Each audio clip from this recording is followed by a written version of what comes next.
Muy buenas noches y bienvenidos a este 20º episodio ya de Monóvar Wild, en el que, bueno, después ya de 4 meses desde que empecé, no está nada mal tener grabados ya 20 episodios de Monóvar Wild. Un proyecto que me hace mucha ilusión, y me hace ilusión por capítulos como el de hoy, donde contamos, o tenemos el privilegio de contar, con Vicente Cabanes Poveda.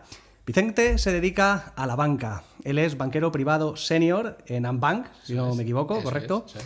Y bueno, es todo un experto en el mundo financiero. Así que hoy Vicente nos va a hablar sobre la economía familiar, nos va a hablar sobre lo que debemos saber a la hora de pedir un préstamo, de pedir una hipoteca. Nos va a hablar también sobre inversiones y también nos va a explicar algunos de los conceptos de la economía que son fundamentales y que muchas veces son difíciles de entender. Hablaremos de ellos un poquito más adelante. También hablaremos sobre Bitcoin, que sé que no tienes nada en Bitcoin, ¿o sí, Vicente? Eso es secreto, ¿eh? Lo de la cartera es secreto. Bueno, si está muy contento es que a lo mejor sí que tiene algo de Bitcoin. Aquí hoy que tenemos a Bitcoin rozando los 100.000 euros ya. Los $100.000, sí. Los $100.000, eso es. También hablaremos sobre otros activos digitales. Y bueno, yo creo que tenemos muchos temas para hablar, creo que son importantes, así que quedaros con nosotros porque creo que al final de este programa todos los que nos escuchéis vais a tener un conocimiento mucho más profundo de estos y de otros temas con los que podréis hacer una mejor gestión, o por lo menos una gestión más responsable o más inteligente del dinero que tengáis disponible.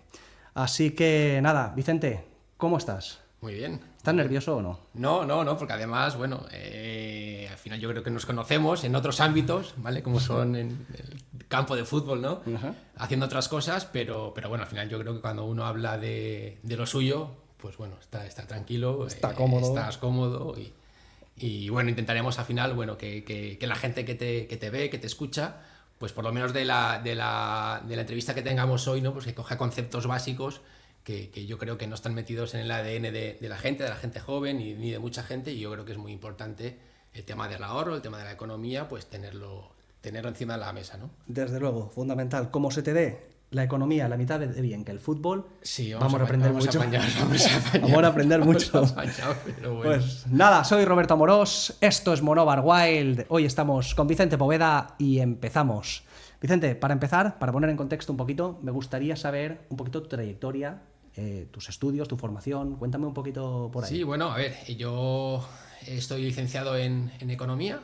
Uh-huh. Me gradué del año 2000 al 2004 uh-huh. Y nada más graduarme en licenciatura en Económicas, pues bueno, empecé el mundo en la banca con 22 años, ¿no? Empecé en una entidad financiera. Qué joven, tío. Sí. Nada, un chaval, ¿no? Y yo así, claro. te comparabas así con la gente y obviamente pues decían, te venía un poco todo raro, ¿no? Pero con 22 años empecé a trabajar en el BBVA, en un banco grande.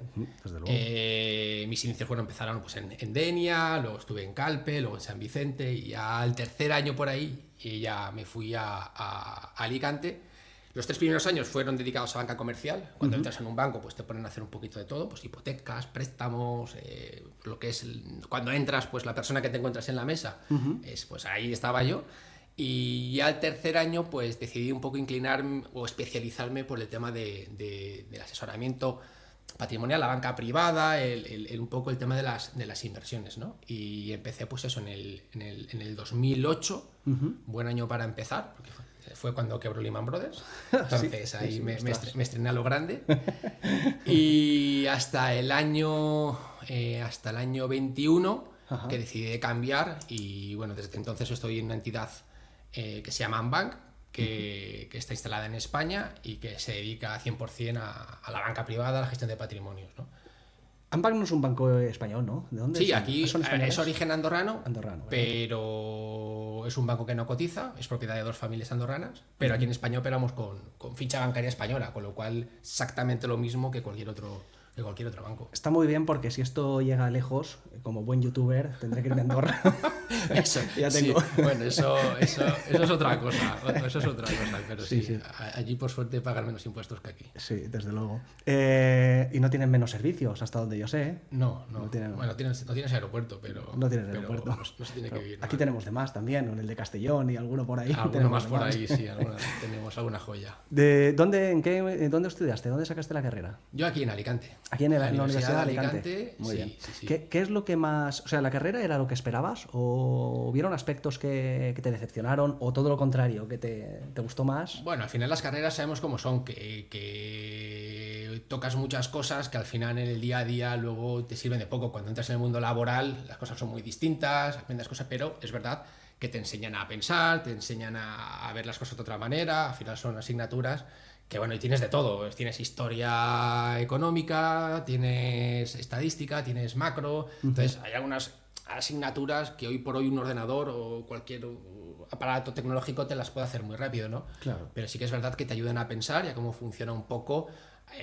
desde el nivel micro hasta el nivel macro, pues las economías, las familias, todo un poco, ¿no? Sí, además es importante, entiendo, conocer los fundamentos, independientemente luego lo haga un programa o lo que sea. Exacto, luego ya de cada uno depende de por dónde tire, dónde se especialice, pues le servirá más o menos, pero bueno, sí. Yo hice por mi cuenta, a mí me gusta saber un poquito de todos los temas y estuve empezando a estudiar un poquito los fundamentos y de hecho como me dedico al calzado, sabes que yo tengo fábrica de calzado, es uno de los sectores que yo creo que más ha sufrido las crisis que han habido en los últimos 20 años y tengo entendido, o he leído parte es debido a que los países que ya están más desarrollados suelen ir evitando, o sea, suele ir perdiendo el ser un país productivo. O sea, la productividad al final, los servicios productivos se acaban trasladando a países que están más en vías de desarrollo. ¿Crees que eso es lo que puede estar sucediendo también? Sí, está pasando y cualquier empresario, a ver, nosotros al final, yo tengo la suerte de trabajar fundamentalmente con gente del mundo de la empresa, ¿no? Y al final nosotros tenemos la oficina en Alicante, sí. La tenemos en el edificio Carbonell, yo creo que es el edificio emblemático en Paseo de la Esplanada de Alicante. Sin duda, sí. Y tenemos la suerte al final de movernos por toda la provincia y tenemos clientes pues, que dedican a todos los sectores, entre ellos también el mundo del calzado. Y claro, al final es complicado porque si tú quieres producir, al final cuando un país se desarrolla, crece económicamente, los salarios te lo suben, los salarios mínimos te lo suben, lo quieren volver a subir otra vez ahora. Entonces al final cuando tienes países en que al final producir te cuesta muchísimo menos, pues al final el empresario, pues oye, tiene que buscarse. Así que es verdad que luego cuando vienen situaciones a lo mejor como la del COVID o vienen restricciones en la que no puedes tener esa producción, pues igual quizá lo echas tienes que ver un poco menos. Lo que compensa, es lo que pasa. Sí, totalmente. Bueno, cosas.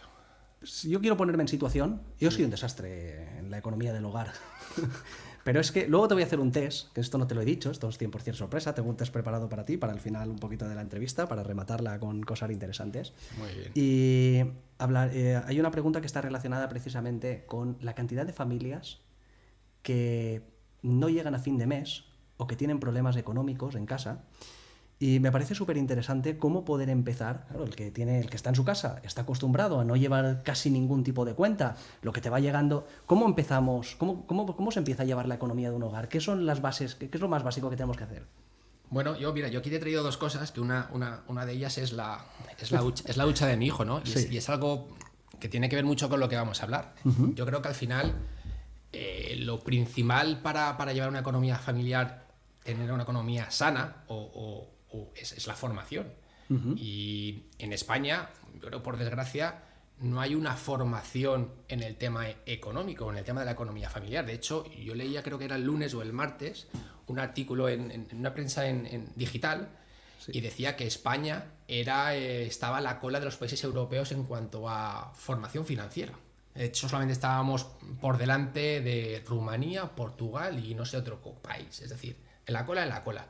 Y sí. Es decir, la gente no sabe lo que es el interés compuesto, no sabe lo que es la inflación, no sabe lo que es la diversificación. Entonces, al final yo creo que esto en las escuelas no se enseña, con lo cual tenemos que desde casa enseñar a nuestros hijos y desde pequeños lo que es el concepto del ahorro, cómo ahorrar y ya el día de mañana cómo empezar a invertir esos ahorros, ¿no? Pero fundamentalmente es el concepto del ahorro. Todos conocemos y a todos nos gusta que lo que ganamos, consumirlo y pasárnoslo bien, irnos a restaurantes y viajar, pero también tenemos que ser conscientes de que si al final tenemos pensado vivir hasta los 65, 70, 80 o 90 años, pues al final tenemos que también hacernos como una hucha para el día de mañana tener un complemento a los ingresos que obviamente cuando te jubilas descienden. Y ya veremos de aquí a 20, 30 o 40 años qué es lo que pasa, porque la pirámide poblacional al final se está invirtiendo. Si no está invertida ya, de hecho, claro. No hay natalidad, que lo estamos escuchando todos los días. Sí. Y hoy por hoy, cuando uno trabaja y cotiza la seguridad social, no está cotizando para leer en el futuro, sino que está cotizando para los que están ahora jubilados. Es decir, no es una hucha que tú te hagas para el día de mañana. Eso te lo tienes que hacer tú de manera privada. Sí. Tú ahora estás pagando a los que están ahora jubilados o a los que están ahora en paro. Es decir, todo eso va para los gastos de ahora. Entonces, yo creo que es un concepto, el de ahorrar, que tenemos que desde pequeños a nuestros hijos intentar un poco inculcárselo, ¿no? Y me decías, la gente ahora mismo no ahorra, es difícil ahorrar. Sí, es muy complicado. Y yo entiendo que hay mucha gente que no tiene salarios suficientes para poder ahorrar. Y es algo que no es fácil solucionar. Pues si tú al final tienes unos ingresos que son los que son y la vida se está encareciendo de una manera brutal, sobre todo en los últimos 3 o 4 años. Totalmente, es muy difícil. Pues es muy difícil. Ahora, es verdad que aquí hay una parte de la población que igual sí que puede ahorrar y no sabe cómo hacerlo o cómo estructurarlo o los beneficios de ahorrar, que son muchos. Y no es ahorrar para dentro de 3 años comprarte una moto nueva o un coche, es un concepto de ahorrar para en el día de mañana, durante toda tu vida, tener una independencia económica, una libertad económica que te va a dar permiso a hacer otras cosas. Y eso, bueno, luego lo iremos viendo, te lo iré contando un poco. Sí, de hecho, yo escucho mucho frases, ¿no?, que se encuentran en las redes sociales, como lo de la gente con dinero no compra cosas, compra tiempo. La gente que puede, Sí. la que no tiene dinero entonces compra cosas. De hecho, hay muchos gurús en las redes sociales que suelen salir. Hay uno en particular que me resulta una frase, más que una frase, una forma de actuar muy típica, que es, oye, ¿qué harías si te diesen 500.000 euros, si te tocaran? Y dicen, bueno, pues vas al banco, lo pones en una cartera de inversión o en un fondo de inversión, de ahí pides un préstamo, con ese préstamo compras activos, pones los activos pignorados, ¿no? Sí, eso es digamos como piensan los que tienen dinero. Sí. O sea, al final, pero no es lo que piensa la mayoría de los ciudadanos. Tú si piensas que te dan, dices, mañana te dan 500.000 euros, tú lo primero que piensas es en amortizar la hipoteca, cancelarla, comprarte un coche nuevo, comprarte un apartamento en la playa y en 4 días te lo has fulminado. Y en 4 días estar otra ¿Qué es vez lo que como pasa estaba? cuando a la gente le toca la lotería del euromillón? Sí. Que en 4 o 5 años están arruinados. Totalmente. Y yo he tenido esos casos. Yo he visto casos de tocarle la lotería y tocar 2 o 3 millones de euros Sí. y en cuestión de 3 o 4 años no tienen un duro. Ostras. O sea, yo eso lo he vivido. Entonces, al final dices que...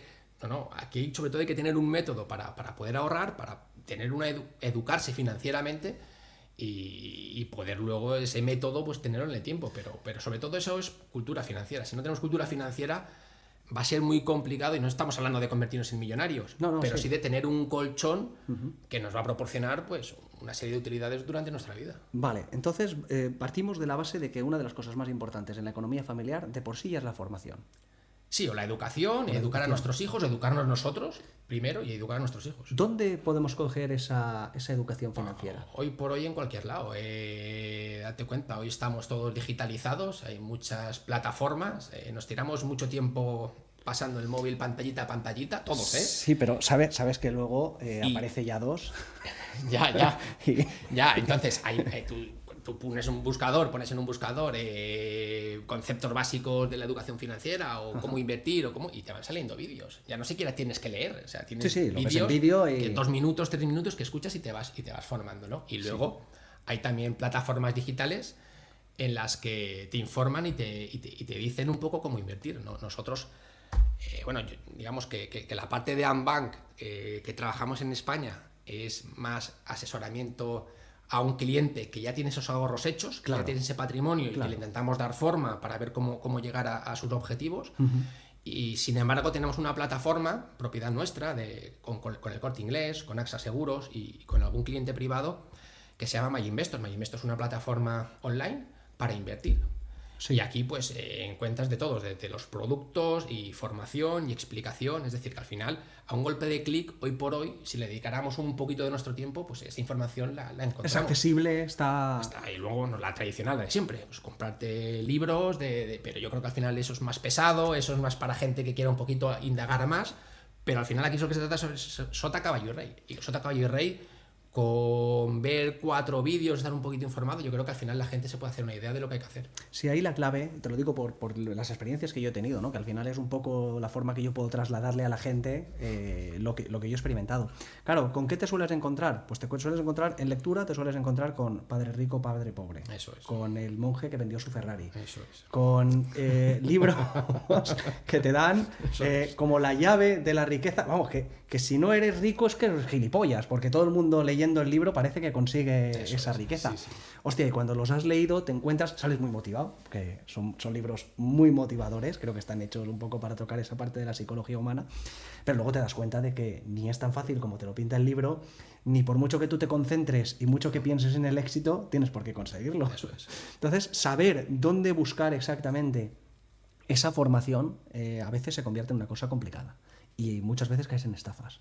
Porque hay mucha gente que está intentando aprovechar para venderte un curso de educación financiera en el que te prometen que dentro de poco Sánchez va a estar cabreado contigo porque vas a tener un Lamborghini. Sí. Y otras veces, pues, o sea que es difícil encontrar Sí, pero bueno, esos. yo no sé, yo al final es muy sencillo, ¿eh? O sea, ¿Sí? al final sí. O sea, lo primero que una familia tiene que hacer, Sí. o una persona tiene que hacer, Sí.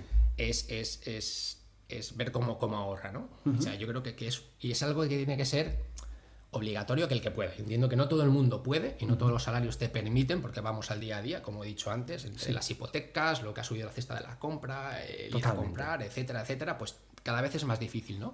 Pero sí que es verdad que hay muchas otras personas o muchas otras familias que pueden y o no saben o no quieren o prefieren consumir hoy en vez de ahorrar, ¿no? Pero al final yo creo que lo principal que hay que hacer es, uno, tener muy claro nuestros ingresos son los que son, porque sabemos, si somos 2 personas, pues sabemos lo que cobramos y sabemos lo que entra. Correcto. Es controlar o saber conocer los gastos. Y para eso hay que apuntarlo. O sea, yo lo he hecho toda mi vida, y desde que estoy, o desde que me he independizado, porque cuando te independizas, pues solo entra y no gastas en ocio, ¿no? Pero cuando ya te vas a vivir, a independizarte y vives, pues obviamente tienes que controlar los gastos y al final tienes que es hacerte, pues oye, ¿qué pago de hipoteca? Que si pago de coche, ¿qué pago de luz? ¿Qué pago de seguros? ¿Qué pago de todo? Y lo prorrateas y lo divides entre 12 para saber al mes lo que te sale. Vale, y dices, joder, pues si gasto más de lo que ingreso, Mal vas. estoy jodido. Sí. O sea, ahí no podemos, Tengo que sacar algún ahí no podemos hacer nada, ¿no? Sí, Entonces, ahí hay algo que hacer. Sí. Entonces, ¿qué pasa? Que si al final dices, oye, pues entre los dos, no sé, ganamos 3.000 euros y resulta que los gastos al mes, pues no sé, son 2.000 o 2.500, pues tengo capacidad de ahorro. Correcto. Entonces, ese ahorro, ¿qué es lo que tengo que hacer? Yo creo que al final hay que hacer un método, y un método es, lo primero, para no fallar, es todos los meses ahorrar. Y automáticamente, cuando uno cobra, tener, digamos, como una cuenta paralela a la que tienes los ingresos y a la que tienes los gastos, y automáticamente pasar, y no al revés. Si yo espero a final de mes, muchas veces No está bien, sí. lo que ha entrado te ha salido. Pues dices, bueno, pues queda, pues voy gastando, ¿no? Entonces, yo creo que uno de los trucos es nada más cobrar, oye, ¿qué puedo? Un 10% de mi sueldo, que son 100 euros, 150 euros, 200 euros, los paso. Y los paso de manera automática. Entonces, eso es una manera de que el que pueda, digo que no todo el mundo puede, pero que el que pueda, obviamente, ahorrarlos y pasarlos ahí y no tocarlos. Y uno tiene que tener, digamos, su hucha de emergencia por si te pasa cualquier cosa y luego el programa de ahorro, que veremos un poco al final cómo funciona, cómo invertirlo, cómo darle, digamos, luego forma a ese ahorro que está en una cuenta corriente. Eso lo vemos ahora en la sección de inversiones, lo vamos a hablar ahora. Vale. Yo recuerdo una de las primeras cosas que te enseñan estos libros para gurús es págate a ti mismo. Primero págate tú. En formación. En formación. O sea, Sí, que eso sí que es una enseñanza que me pareció razonable. O sea, primero págate tú y luego pagan los demás, ¿no? Que les cueste cobrar, que no sea una cosa... A ver, sí, y es lo principal. Otra de las cosas que yo te he traído aquí, la hucha de mi hijo, porque yo creo que al final es esencial. Y hoy por hoy se ahorra todo con cuentas o cuentas de bancos online o de lo que tú quieras, ¿no? O bancos tradicionales. Pero luego, obviamente, la formación, ¿no? Yo, aparte, además de sacarme la carrera, yo empecé a especializarme en el 2008 en el tema de asesoramiento financiero, y para prestar asesoramiento financiero tienes que tener, digamos, también, aparte de la licenciatura, pues tienes que tener, digamos, unos títulos que te permiten estar en ciertos puestos para asesorar a los clientes, ¿no? Similar a lo que se hace con los de broker y este tipo de Pues cosas. exacto, sí, muy parecidos. Entonces, aquí en España están, digamos, por un lado están los cursos EFPA, que al final, pues bueno, yo tuve que hacer 3 exámenes, que son exámenes que te preparas durante todo el año, ¿no? Que combinas trabajando para al final, oye, pues yo llegué, digamos, al título que es digamos hoy el que está arriba de todo, que es el de planificación financiera, ¿no? Que es como ayudar a las empresas, a las familias o a las personas a planificar y a que sus objetivos, digamos, financieros, pues les podamos dar forma y tengan sentido, ¿no? ¿Con qué capital puedes empezar tú a hacer algo? A ver, nosotros en general, en banca privada, pues depende de todo, ¿no? Pero hay entidades que empiezan por 300.000, otros por 500.000, otros que empiezan a partir de 1.000.000 de euros. Yo creo que aquí, bueno, pues depende de todo. Es decir, si yo tengo un cliente que tiene mucho potencial y que quiere empezar con 200.000, pues no le puedo decir que no. Porque sé que tiene mucho potencial o cualquier otro. Al final tienes que ser un poco inteligente. Claro. ¿Por qué? Porque al final esto es una economía que va por volumen, ¿no? Y obviamente no puedes dar servicios, y si coges a 200 clientes con 300.000 euros, pues no puedes dar servicio a todo el mundo, con lo cual al final es un servicio que tienes que prestar bien, necesitas economías de escala, necesitas clientes con volúmenes, pues ya... Claro, además que entiendo que cuanto más vas bajando el volumen, más va aumentando el número de gente que tienes que tienes, digamos, el escrito para tratar, correcto. Claro, con lo que también complica las cosas. Bueno, yo siempre he tenido en mente esta estructura, la cuenta de mi mujer, la cuenta mía y la cuenta conjunta donde van los ahorros. ¿Eso es correcto? ¿O tiene sentido hacer otro tipo de estructura? No sé, cuenta de ahorro, cuenta de gastos comunes. No. Está bien. O sea, de hecho, o sea, tú puedes tenerla individual o puedes tenerla con tu mujer. Aquí depende de... Yo en realidad la tengo compartida con Graciela. Vamos, va todo a la misma y de ahí se descuentan. Pero esa cuenta tiene que ser simplemente para el ahorro. O sea, al final a mí me da igual. Si yo creo que si la haces individual o la haces compartida, lo importante es que al final, eso, pues al final, mes tras mes, pues coja una inercia, tengas un método y lo cumplas, que yo creo que es muy importante. Sí, además me parece fundamental la clave esa de primero meter ese dinero y no gastártelo. Es que si lo haces al revés, nunca llega mucho, ¿eh? Seguramente habrán meses que no llegues, pero bueno. Nunca llegan mucho, ¿no? Bueno, vamos a hablar sobre una cosa que es un poco contraria a esto, o no lo sé. A ver. Sobre los ahorros. Sobre los préstamos. Sobre los préstamos. Los préstamos, yo creo que hay muchas ocasiones en las que son interesantes pedir un préstamo. Para empezar, creo que sirven hasta incluso para no tener que pagar tantos impuestos. Por ejemplo, si yo quiero comprar un piso y yo tengo 50.000 euros y el piso vale 100.000, los 50.000 euros que yo tengo los he conseguido por el sudor de mi frente, por tener que trabajar, y ese sudor y ese trabajo conlleva unos gastos, unos tributos que se pagan al Estado. Sin embargo, si yo voy al banco y pido 50.000 euros, esos 50.000 euros, aunque también van a tener unas comisiones, suelen ser más bajas que los propios impuestos. Lo que significa que mis 50.000 euros que yo he conseguido con mi trabajo tienen menos valor que los 50.000 que he conseguido a través de un banco. Esto es así. No sé si me estoy explicando. A ver, en impuestos es lo mismo. O sea, tú al final tú tienes tus ahorros y tú tienes que decidir si esos ahorros, si tú al final quieres comprarte una casa, te descapitalizas y los gastas en la casa, o los pides financiado al banco. La cuestión es, suponte que yo tengo los 100.000 euros para comprarme una casa. Sí. Pero yo en lugar de pagar esos 100.000 euros una casa, decido que es mejor solo pagar 50.000 y pedir otros 50.000 al banco. En tema de impuestos es lo mismo. Es lo mismo. Es lo mismo. Tú pagas impuestos por compraventa y, a ver, es verdad que pagas unos impuestos por préstamo hipotecario. Claro. O sea, sí, pero al final, financieramente, sí. ¿vale? Y yo luego te traigo aquí un ejemplo, lo vemos. Sí. Es lo de siempre, lo que hemos dicho antes. Yo tengo una hipoteca, me tocan 300.000 o 500.000 euros, lo primero que hago es cancelarme la hipoteca. Pues, claro. Pues depende. Depende. Depende. Primero, si no te cuesta más de lo que vale la hipoteca. Claro, ¿no? es decir, si ahora mismo, nosotros llevamos 10 años en lo que hemos tenido una represión financiera en la que no han habido tipos de interés, los tipos de interés estaban negativos hasta hace 2 años. Correcto. ¿Vale? ¿De acuerdo? Sí. Con lo cual se han podido formalizar hipotecas a tipo fijo, niveles del 1,5, del 2. Yo llego a hacer préstamos a clientes, ¿verdad? Pignorar con posiciones a 15 años al 0,90 fijo. Entonces, mal, ni tan mal, ¿eh? Entonces, si tú haces este tipo de operaciones, Sí. ¿tú para qué vas a cancelar nada? Si Claro. es dinero prácticamente gratis. Claro. Si a ese dinero que tú tienes eres capaz de a largo plazo, a medio plazo, invertirlo y sacar una rentabilidad por encima, no te descapitalizas. O sea, para mí, el endeudarte sobre todo para el tema inmobiliario es que me parece, ojos, cuando los tipos lo permiten, y yo creo que lo van a permitir, porque estos 2 últimos 2 años hemos tenido tipos altos otra vez como consecuencia de que tuvimos el COVID en el 20, los bancos centrales tuvieron que inyectar muchísima liquidez en el sistema para ayudar debido al parón económico que hubo prácticamente en todo el mundo, Lo que y ese aumento la inflación, de, ¿no? Exactamente, y esa inyección de liquidez lo que hizo fue subir la inflación. Cuando tienes inflación, los bancos centrales, en particular en Europa, no tienen otra misión que controlar la inflación, y para controlar la inflación tienes que subir los tipos de interés. Con lo cual, vimos inflaciones de 7, 8 y 9% en el 2022, pues tuvieron que subir los tipos de interés, y hemos visto Euribores otra vez pues, cerca del 4%, pero ahora ya lo tenemos otra vez por debajo del 2,5%. Y veníamos de 10 años prácticamente sin tipo de interés, o con Euribor incluso negativo, durante 5 o 6 años. Entonces, el que pueda financiarse a esos tipos, a niveles fijos, pues yo pediría hipoteca, y obviamente la pediría y no la tocaría nunca, ¿vale? Entonces, eso yo creo que a la hora de pedir préstamos, pues, esto es lo que decía, y en los libros que tú has dicho, pues sí, hablan de deuda buena y deuda mala. Sí, cierto. ¿Vale? La deuda mala, ¿cuál es? La deuda mala es una tarjeta de crédito.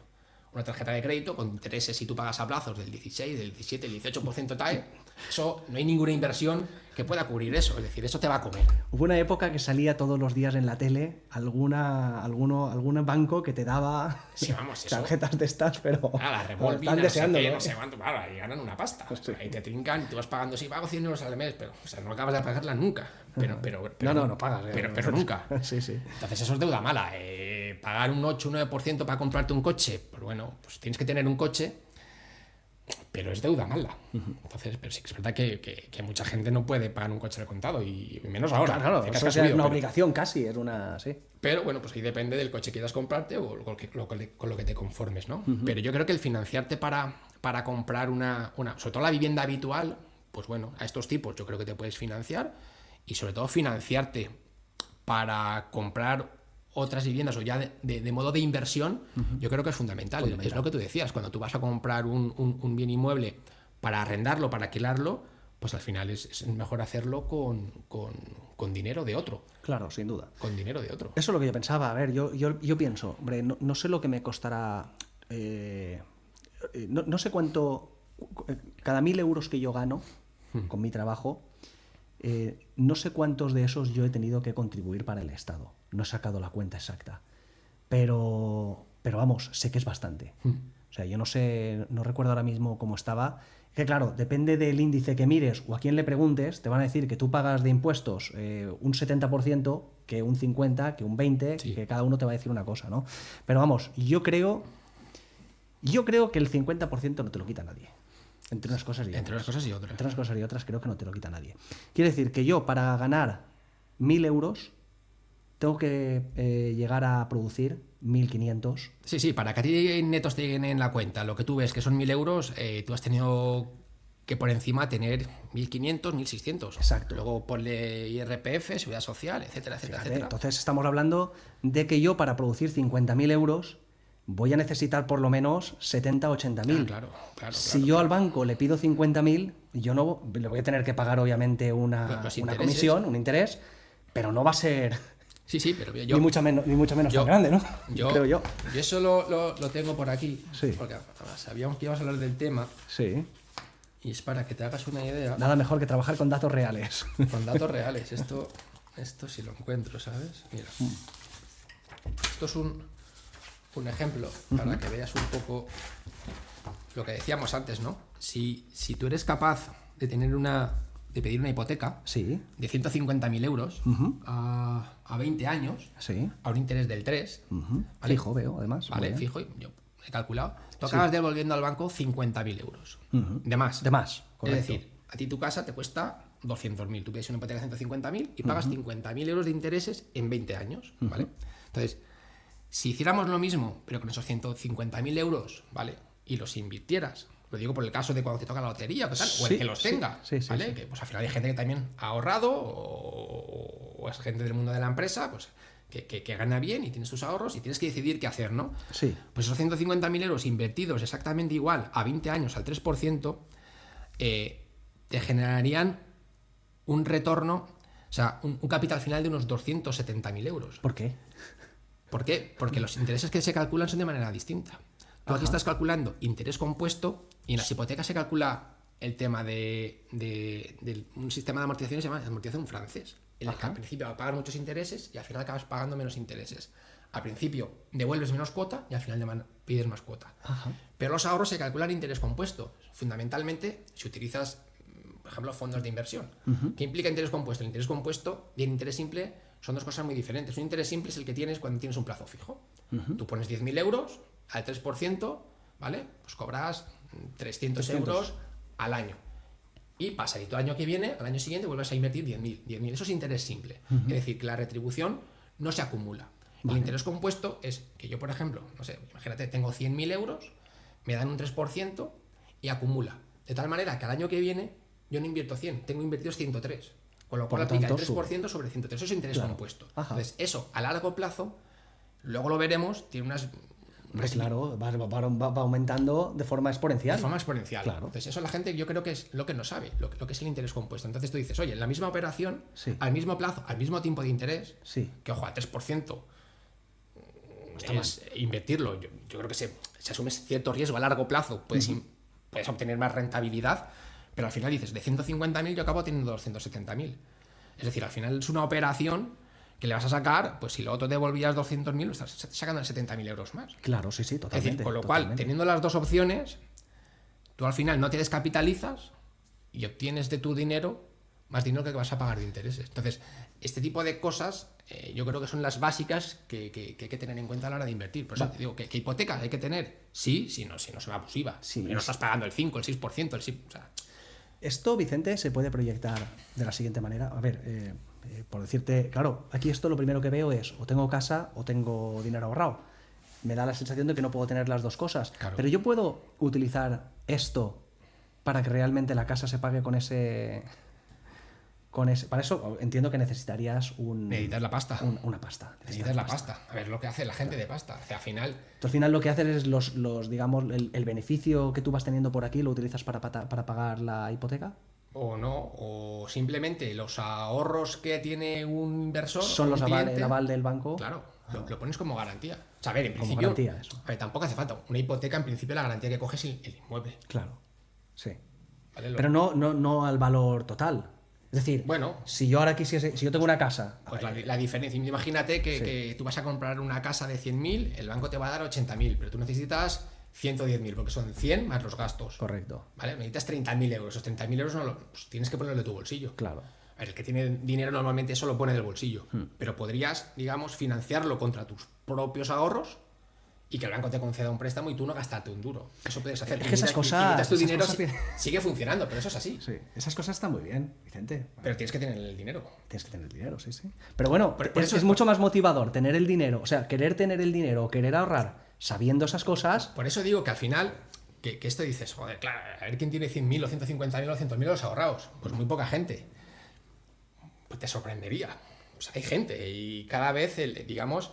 El negocio de la banca privada tiene más importancia porque cada vez hay más gente con más dinero. Ajá. Es verdad que digamos que la diferencia como que se está, digamos, un poco eliminando la clase media. Sí. Pero ricos en el mundo cada vez hay más y con más dinero. Y en España pasa exactamente lo mismo. Y el que tiene dinero normalmente es gente relacionada con el mundo de la empresa, ¿no? Sí. Que ha emprendido, que le ha funcionado bien o que le ha funcionado mal y luego le ha funcionado bien. Pero al final el tener esa capacidad yo creo que es muy, muy importante. Sobre todo, te digo, sí. Yo creo que la vida pasa muy rápido y nosotros ya tenemos una cierta edad que dices, joder, si yo me hubiera puesto a ahorrar con 14 o 15 años, o mi padre o nuestros padres nos hubieran educado y nos hubieran invertido en un ETF, en un fondo indexado, lo que tú quieras, con esa edad, y no estoy hablando de cantidades altas, lo que te dan en el aguinaldo, lo que te dan en el cumpleaños, tonterías de esas que al final pueden hacer 500, 600 o 1.000 euros al año. Sí, totalmente. Pues al cabo de los 20 años, y luego lo veremos, pues te dan un ahorro que dices, ojo, que esto es importante y ese riñón te va a servir, pues, con lo que decíamos, o para financiarte, hacer otros proyectos con ese propio dinero. Es decir, al final yo creo que el tener una hucha te da poder de negociar luego con los bancos y no al revés. Claro, totalmente, sí, sí. Por poner un poquito más lo que has dicho, ¿no? Que yo creo que conecta mucho con la gente, ese dinero que tienen los chiquillos, de aguinaldos, de tal, que es un dinero cercano, es un dinero que prácticamente todos lo tenemos, y que luego de haberlo sabido, o de haberlo invertido, o de haberlo ahorrado de una forma determinada, tendríamos mejor criterio. ¿Tú crees que esta gente, o sea, cómo puede aprovecharse la gente un poquito más cercana de ese concepto? ¿Cómo puede ahorrarlo? ¿A dónde le puede llevar eso? ¿Realmente puede llegar a tener un ahorro considerable? Mira, sí.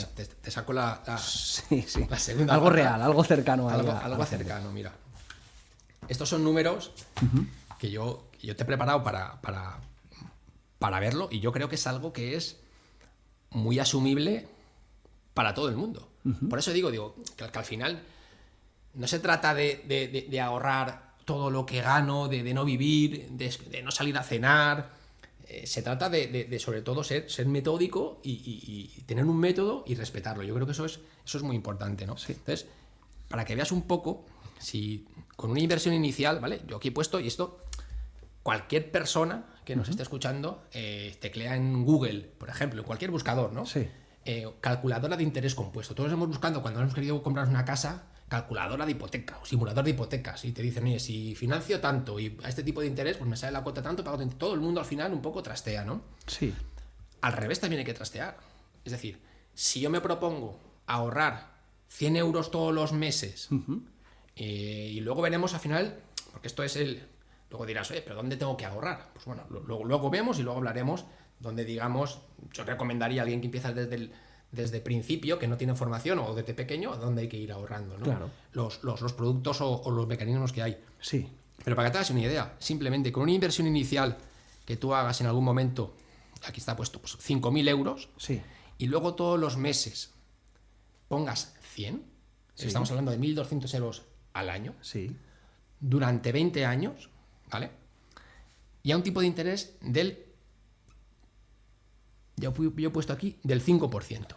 Obviamente, para tener un interés del 5%, Hoy en día, bueno, ¿qué te lo da?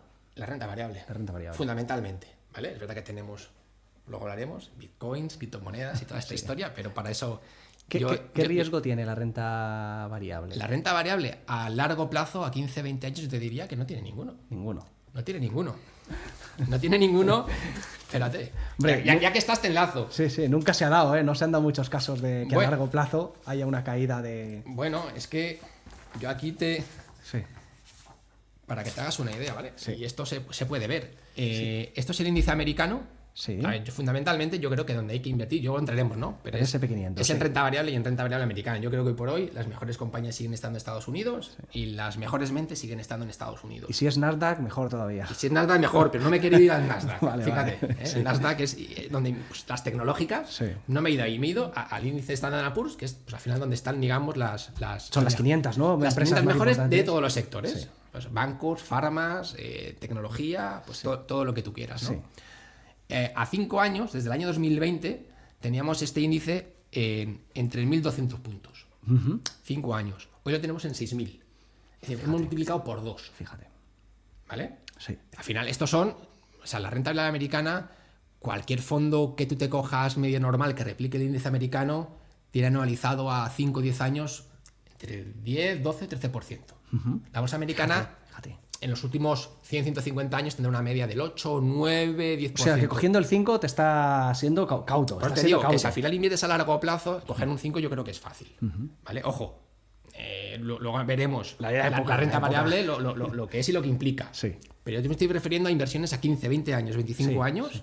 Yo creo que es muy complicado fallar. Sí. Si tú te vas, ya no en los últimos 5 años, te vas desde el año 2020, y a continuación vino las .com, Hostia. acuérdate, pues Joder. el índice estaba en 1.500, hoy está en 6.000. Sí. Y es multiplicar por 4. O sea, yo creo que hoy por hoy ninguna inversión, incluso los inmuebles, que aquí en España o en el Mediterráneo somos muy de invertir en inmuebles, de alquilar, etcétera, ninguna inversión en el largo plazo te da una renta como esta y con liquidez. ¿Vale? Sí que es verdad que esto tiene sus riesgos y tú puedes entrar hoy y mañana que el mercado te caiga un 30%. Ha pasado, no hace mucho. Cada 2 años te pasa. Cada 2 años, ¿no? Y las ves venir. Lo que pasa que el inversor normalmente lo que tiende a hacer es, cuando ya ha perdido el 15 o el 20%, se asusta, da el botón del pánico, vende y vuelve a comprar ya cuando otra vez ha subido un 20-30%. Eso es lo general. Entonces, por eso digo que cuando una persona tiene que hacerse un plan de ahorro, tiene que hacerlo sí o sí, pase lo que pase. Y cogerás momentos Pase buenos lo que pase, y momentos malos. Pero al final es todos los meses, pongo, ¿vale? Yo te decía, Sí. con una inversión de 5.000 euros de inicio, Sí. 100 euros mensuales, a 20 años, a un 5%, tú acabas teniendo en 20 años, ¿vale? Unos 52.000 euros Sí. al 5%. Date cuenta que tú has puesto 100 euros al año, Fíjate. 100 euros al mes, son 1.200 euros al año. Por 10 años, ¿no? Estamos hablando de 12.000 euros cada 10 años. 12.000 y 12.000, 24.000. 24.000 y 5.000, 29.000. No llega a 30.000, esos 30.000 euros se han convertido en 52.000 euros. Es una barbaridad. ¿Vale? Si imagínate que te coge un 7%, pasas de tener 52 a tener casi 70.000 euros. Eso a 20 años. La cosa del interés compuesto cambia mucho cuando amplías el tiempo.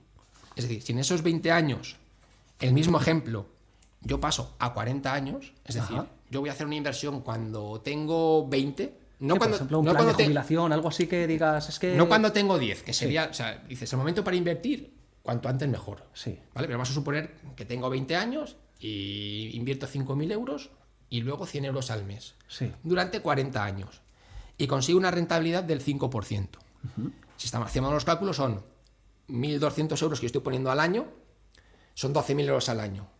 12.000, como son 40 años, son por 4, pues estamos he puesto 48.000. ¿Vamos? 50.000 más 5.000 son 55.000. Pues esos 55.000 euros que tendrías en una cuenta corriente si no lo hubieras movido, que es lo que estás aportando, esos 55.000 euros serían al final 180.000. Ostras. 180.000 Casi 3 veces más. a 5. Es una barbaridad. Si fuera al 7, Sí. esos 180.000 se convertirían en 314.000. Ostras. Entonces, Y no es tanto el... O sea, no es una locura que haga un 7. no es una Es locura. O sea, aquí he cogido un escenario normal, Realista, te estoy diciendo, normal. si tú te vas a un índice americano, Sí, sí, normal sí. es tener un nuevo 10 a largo plazo. Sí, sí, O sea, sí. tendrás un año que ganes un 20 y un año que pierdas un 10. Pero de media vas a tener un 10 o un 12. Aquí estoy calculando 5, 6 o 7%. Entonces, al final, la importancia de tener esto es, joder, si yo simplemente haciendo una aportación de 5.000, pero y luego 100 euros todos los meses, que yo creo que es algo, que 100 euros al mes, joder, pues no sacas un día a cenar, que es lo que te ha costado Que hoy lo una que cena. cuesta hoy en día una cena, ¿Vale? tú lo has dicho, sí. Entonces, pues ahí lo tienes, es decir, que al final el que no quiere, digamos, llevar este proyecto es porque al final, o porque desconoce o porque no sabe. Pero al final estos ahorros y sobre todo el interés compuesto, Claro. es lo que te hace a largo plazo que tu dinero, pues por lo menos no pierda valor. Luego, Vicente, yo veo un poquito esta proyección que se hace supongo que con base en datos actuales, en una proyección realista, pero hoy en día con tecnologías emergentes como está siendo la inteligencia artificial, como lo puede ser la robótica, como lo puede ser el blockchain, que vamos a hablar porque está relacionado, etcétera, quizás esas proyecciones puedan verse incrementadas si se mueven al mismo ritmo que la tecnología, como puede ser el habitual. Es decir, el nacimiento de la informática lo que trajo consigo fue un crecimiento económico. La llegada de Internet lo que ha traído consigo es una revolución en el crecimiento económico de estas empresas. La revolución de la inteligencia artificial o de la robótica puede implicar otra revolución que acabe... Eso sí, tendrías que darte la entrevista si quieres saber más de Anda esto. ya, sí. Es así. Es así. A ver, es así. Yo creo que tenemos la suerte de que vamos a vivir un momento histórico. Y lo estamos viviendo ya. O sea, yo creo que estamos ante una cuarta revolución industrial. Sin duda. Tuvimos una primera revolución industrial que yo creo que fue, bueno, finales del siglo XVIII, ¿no? Más o menos, en 1700 y pico, 1800 Sí, y pico. 1780. Luego tuvimos la segunda revolución industrial, 1850 aproximadamente, pues con el tren y todo este rollo. La tercera revolución industrial fue el Internet de las cosas, todo esto que pasó en el 2000, que primero tuvimos el pinchazo de las .com y Sí, todo el sí, rollo, sí, pero hizo una nueva revolución industrial. Y yo, como tú dices, con el tema de la inteligencia artificial, yo creo que vamos a vivir una cuarta revolución industrial, porque es que por hoy lo estamos viviendo ya, pero va a suponer un aumento de la productividad brutal Sí. y va a suponer que avancemos mucho en todos los aspectos de nuestra vida, en medicina, a la hora de trabajar. O sea, nosotros estamos en el banco, pues digamos, nos han incorporado una herramienta, Sí. un chat GPT de estos, Sí. que tú le dices a la máquina, oye, plantéame una cartera de fondos de renta americana y te saca pues, con los datos, con lo que no sé qué, y te lo plantea ya. Entonces, y esto acabamos de empezar. Y acabamos de empezar, ¿cierto? Acabamos de Llevamos empezar. Nada, sí, sí. Entonces, seguramente en el tema a la hora de invertir, a mí me gusta mucho el sector tecnológico. Sí. Es decir, y yo creo que sí, la bolsa americana, por supuesto, y si es tecnología, más por todavía. supuesto. Si hace, no sé, si en 1968 hubiese invertido 5.000 euros en Apple, no estaríamos... Tú estarías en otro lado, chato, que no estarías aquí, Y no- no estarías aquí entrevistando Hostia, a... Bueno, yo no estaba en 1960. Pero bueno, sí, es como todo. Pero tampoco te vayas a Apple hace 30 años. ¿Sabes? Este tipo de compañías que las vemos ahora llevan mucho tiempo que no despegan y son compañías o empresas que tienen mucha caja y que esa caja la están invirtiendo mucho en investigación, en tecnología, etcétera, etcétera, etcétera. Y cuando dan con el punto es cuando despegan. Sí. La pasa de Nvidia. Nvidia lleva Ha mucho sido- tiempo, pum, ha sido y en una- cuestión de 4 años se ha disparado. Ha sido una revolución. Lo de Nvidia ha sido una absoluta Entonces, al final dices, barbaridad. coño, pues tienes compañías que tocas, que ves, que saben quiénes son los dueños, qué es lo que hacen y que tú eres capaz de invertirla. Y la puedes invertir o comprando la propia acción o comprando un fondo que detrás Que compre. tenga acciones de este tipo, de este estilo, ¿no? Suele ser más seguro. Eso se llaman fondos... Fondos de inversión. Sí, pero... ¿cómo se llama? A ver si me acuerdo. Los indexados. Indexados, ¿es eso? O indexado Bueno, se refiere a que es un conjunto No, de... un fondo indexado al final lo que te hace es replicarte un índice. Vale, Y ya está. Ya está. Y por eso son más baratos. Vale. Porque tú dices, me voy a replicar el IBEX. sí. Entonces, el fondo que tú compres va a tener las 35 acciones que tiene el IBEX. El IBEX 35 tiene 35 compañías. Si sale una y ponen otra, el fondo lo que va a hacer es sacar una y poner Y otra. poner otra. Entonces, claro, tienen comisiones bajas porque lo hacen es replicar un índice. No tienes un equipo que investigue, que gestione si una empresa es mejor. O sea, no son fondos de gestión activa. Estos son fondos de gestión pasiva. Esos son los indexados, ¿no? Pero tú al final, pues, unos indexados son baratos y obviamente al final tienen menos costes que unos de gestión de activa. Pero hay fondos de gestión activa que también son muy buenos y que no siempre, pero muchas veces baten a los índices. Vale, hemos hablado un poquito de todo este tipo de inversiones. Yo ahora tengo un capital, he conseguido ahorrarlo. No basta con ahorrar. No basta con ahorrar. Ahora también vemos que además de que necesitas Hay el que ahorro moverlo. para tener un inicio, necesitas moverlo, necesitas meterlo en los lugares adecuados. Tú has puesto el ejemplo del S&P 500, hemos hablado del Nasdaq. Eso conviene que lo haga una persona por su cuenta sin una fuerte formación financiera. Quiero decirte, el S&P 500 no falla, lo que hablábamos. O es más recomendable, porque al final alguien que esto se va a llevar una comisión. ¿Esa comisión está bien pagada? Y está bien mal que te lo pregunte a ti, pero esa comisión está bien pagada, la comisión de la gestión ¿Del fondo? Sí, Depende. Si ganas pasta con el fondo, está bien pagada. Esto es como todo. sí. O sea, al final pasa que aquí tenemos una cultura de intentar no pagar por nada. Es muy español. Es muy español. Y más monodero. Hay un refrán en el sector nuestro que te dice que un banquero privado bueno Sí. es caro, Ajá. pero un mal banquero privado es más caro todavía. Más caro todavía. ¿Por qué? Sin Porque duda. te puede dejar de ganar pasta o te puede hacer perder mucho dinero. Sí. Entonces, esto es como todo. Cuando ya te hablo un poco en el nivel digamos, en el que nosotros funcionamos, la gente pues suele tener buenos despachos de abogados, buenos asesores, pues, pagas. Sí. Coño, pues tu pasta para que te asesoren o para que te den ideas, pues tienes que pagar. Si luego te funcionan, pues bendito pago, ¿no? Hombre, tú ¿Qué dirás, es lo que claro, pasa? Que claro. la gente normal, el resto de los mortales, pues no tienen la oportunidad, digamos, de tener una persona que se le dedique a eso. Claro. Entonces, la formación es clave. Pues sí, puedes formarte, pero al final, para lo que yo digo, es decir, para tú abrirte un fondo de inversión en cualquier banco donde tú tengas cuenta o en una Sí. plataforma de estas, en MyInvestor o en lo que tú quieras, te das de alta. Sí, sí, Esto sí. está todo regulado, está metido, aprobado por CNMV, es decir, que está con las garantías, con todas las historias, todo lo que tú quieras. Es abrirte un fondo de inversión y de manera automática ponerte que todos los meses le pongan 100 euros el fondo. ¿Cómo sabes si un fondo es bueno o malo? obviamente viendo un poco el histórico. Pero yo estoy aquí dando, digamos, me estoy mojando, digo, oye, yo creo que hay que tener renta variable americana, que al final es invertir en empresas que cotizan en la bolsa americana o el sector tecnológico, e ir invirtiendo poco a poco sin ver, o sea, de manera automática. No, claro, no. Me olvido de él y yo lo que tengo que hacer es meter... Tú programas y el día sí que cobras, el día 30, pues el día 1, el día 2, que se haga la aportación de 100 euros. Pum, pum, pum, pum. Y si puedes no verlo, mejor. Si puedes no verlo, tanto si crece como si no crece, porque ambas cosas, sí. La psicología juega un papel. Cuando no crece, mejor no verlo. O sea, nosotros esto lo decíamos, a ver, en el tema del COVID.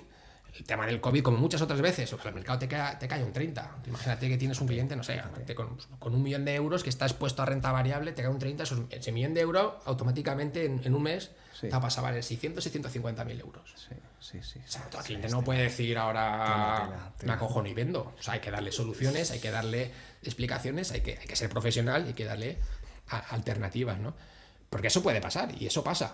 Pero con un plan de ahorro que tú vas a estar aportando durante todos los meses, vas a coger momentos buenos y momentos malos. Y al final vas a tener una media. Correcto. Y esa media es la que te estoy diciendo yo que se puede conseguir. Sí, que habrá veces que tengas un 13% y habrá otras veces que tengas un 2 o un 1 o un negativo, pero la media te va a acabar dando un 5, un 6, un 7. O sea, tú ahora, y es muy fácil, lo de siempre, yo digo, pues metes en Google mejores fondos de inversión de renta variable americana, o lo que tú quieras, o de tecnología, te sale un listado, tú miras y miras los históricos.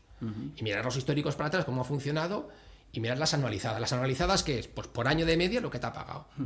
Que tiene un 8, un 10, un 12, un 15% anualizado, pues eso se supone que de aquí al futuro pues puede hacer algo parecido. ¿Vale? Pero no hay que irnos a cosas raras ni a sectores raros, hay que irnos a replicar índices que al final es lo que ha funcionado en los últimos 200 años. Hay otros índices, por ejemplo, China, que es un país que está siendo emergente, que está subiendo mucho. ¿Empieza a ser interesante sus índices para invertir? A ver, China es de los mercados más baratos que hay ahora mismo, porque China tuvo problemas con el sector inmobiliario, no ha tomado medidas a tiempo. Además, el Estado interviene en la economía de ellos. A ver, es un estado, es una economía en la que no tenemos muy claro cómo pueden pasar las cosas, ¿no? Entonces, a nivel de comparar, ¿no? De compañías si están caras o están baratas o mercados, pues China hoy por hoy es de los mercados más baratos. Pero al final yo creo que aquí es aventurarse donde no nos llaman. Es decir, un cliente que tenga una cartera X y que pueda permitirse el lujo de diversificar y decir, oye, pues mira, creo que China está muy barata, voy a poner un 10, un 5, un 10% de mi patrimonio o de lo que tengo en renta variable en China para mejorar. Sí. No estás arriesgando mucho, pero te puede salir bien. Pero es otro nivel. Es decir, si estamos hablando de economía familiar, de la gente del día a día que tiene patrimonios más bajos o capacidad de ahorrar, yo creo que al final me iría a cosas más sencillas y lo que te digo, o sea, a replicar un índice. Hoy por hoy, no sé si dentro de 10 años la economía americana seguirá siendo, digamos, la número uno. Esto es como todo. Empresas que están en el ranking de arriba y en 10 años han desaparecido están por debajo. Pero a día de hoy, donde están las mejores mentes es allí de momento, ¿no? Y donde hay empresas con beneficios y donde hay que estar. Una cantidad de preguntas acumuladas de lo que me vas diciendo. Se me olvidan todas. No, mira, me estaba acordando del tema de la formación, con el tema de la economía a la hora de hacer inversiones, de si decidir hacerlo uno o hacerlo con un experto, con un especialista. Me recuerda, me transmite un poquito la sensación de, hostia, quiero arreglarme la cocina y en vez de llamar a un carpintero, pues cojo y me lo hago yo, por ahorrarme el tema del carpintero. Por hostia, a lo mejor no es la mejor decisión. Aunque estés bien formado y sepas un poquito de ser carpintero. Sí, lo que pasa que hoy por hoy, es decir, a ver, el que te asesore a alguien, te voy a ser muy claro. Tú vas a tu banco tradicional de toda la vida y la persona que está allí está con 1000 historias. Te va a vender lo que igual a él le interesa venderte en ese momento y no te va a hacer un seguimiento. Claro. Y normal, igual llegas dentro de 6 meses y esa persona ya no está otra. Cierto. Es decir, que la banca tradicional eso no se da para determinar, o sea, al final para determinados volúmenes. Lo tienen, pero para de un nivel hacia arriba. Claro. Y obviamente en los bancos digitales, pues tampoco tienes una persona ni un, digamos, asesor. En algunas entidades están haciendo cosas, ¿no? Pero no suele ser lo normal. Es decir, te tienes que cocinar tú lo tuyo. Claro. Y te tienes que equivocar. Pero eso se trata. Eso cuesta dinero. Los errores ahí cuestan dinero. Pero cuesta dinero todo.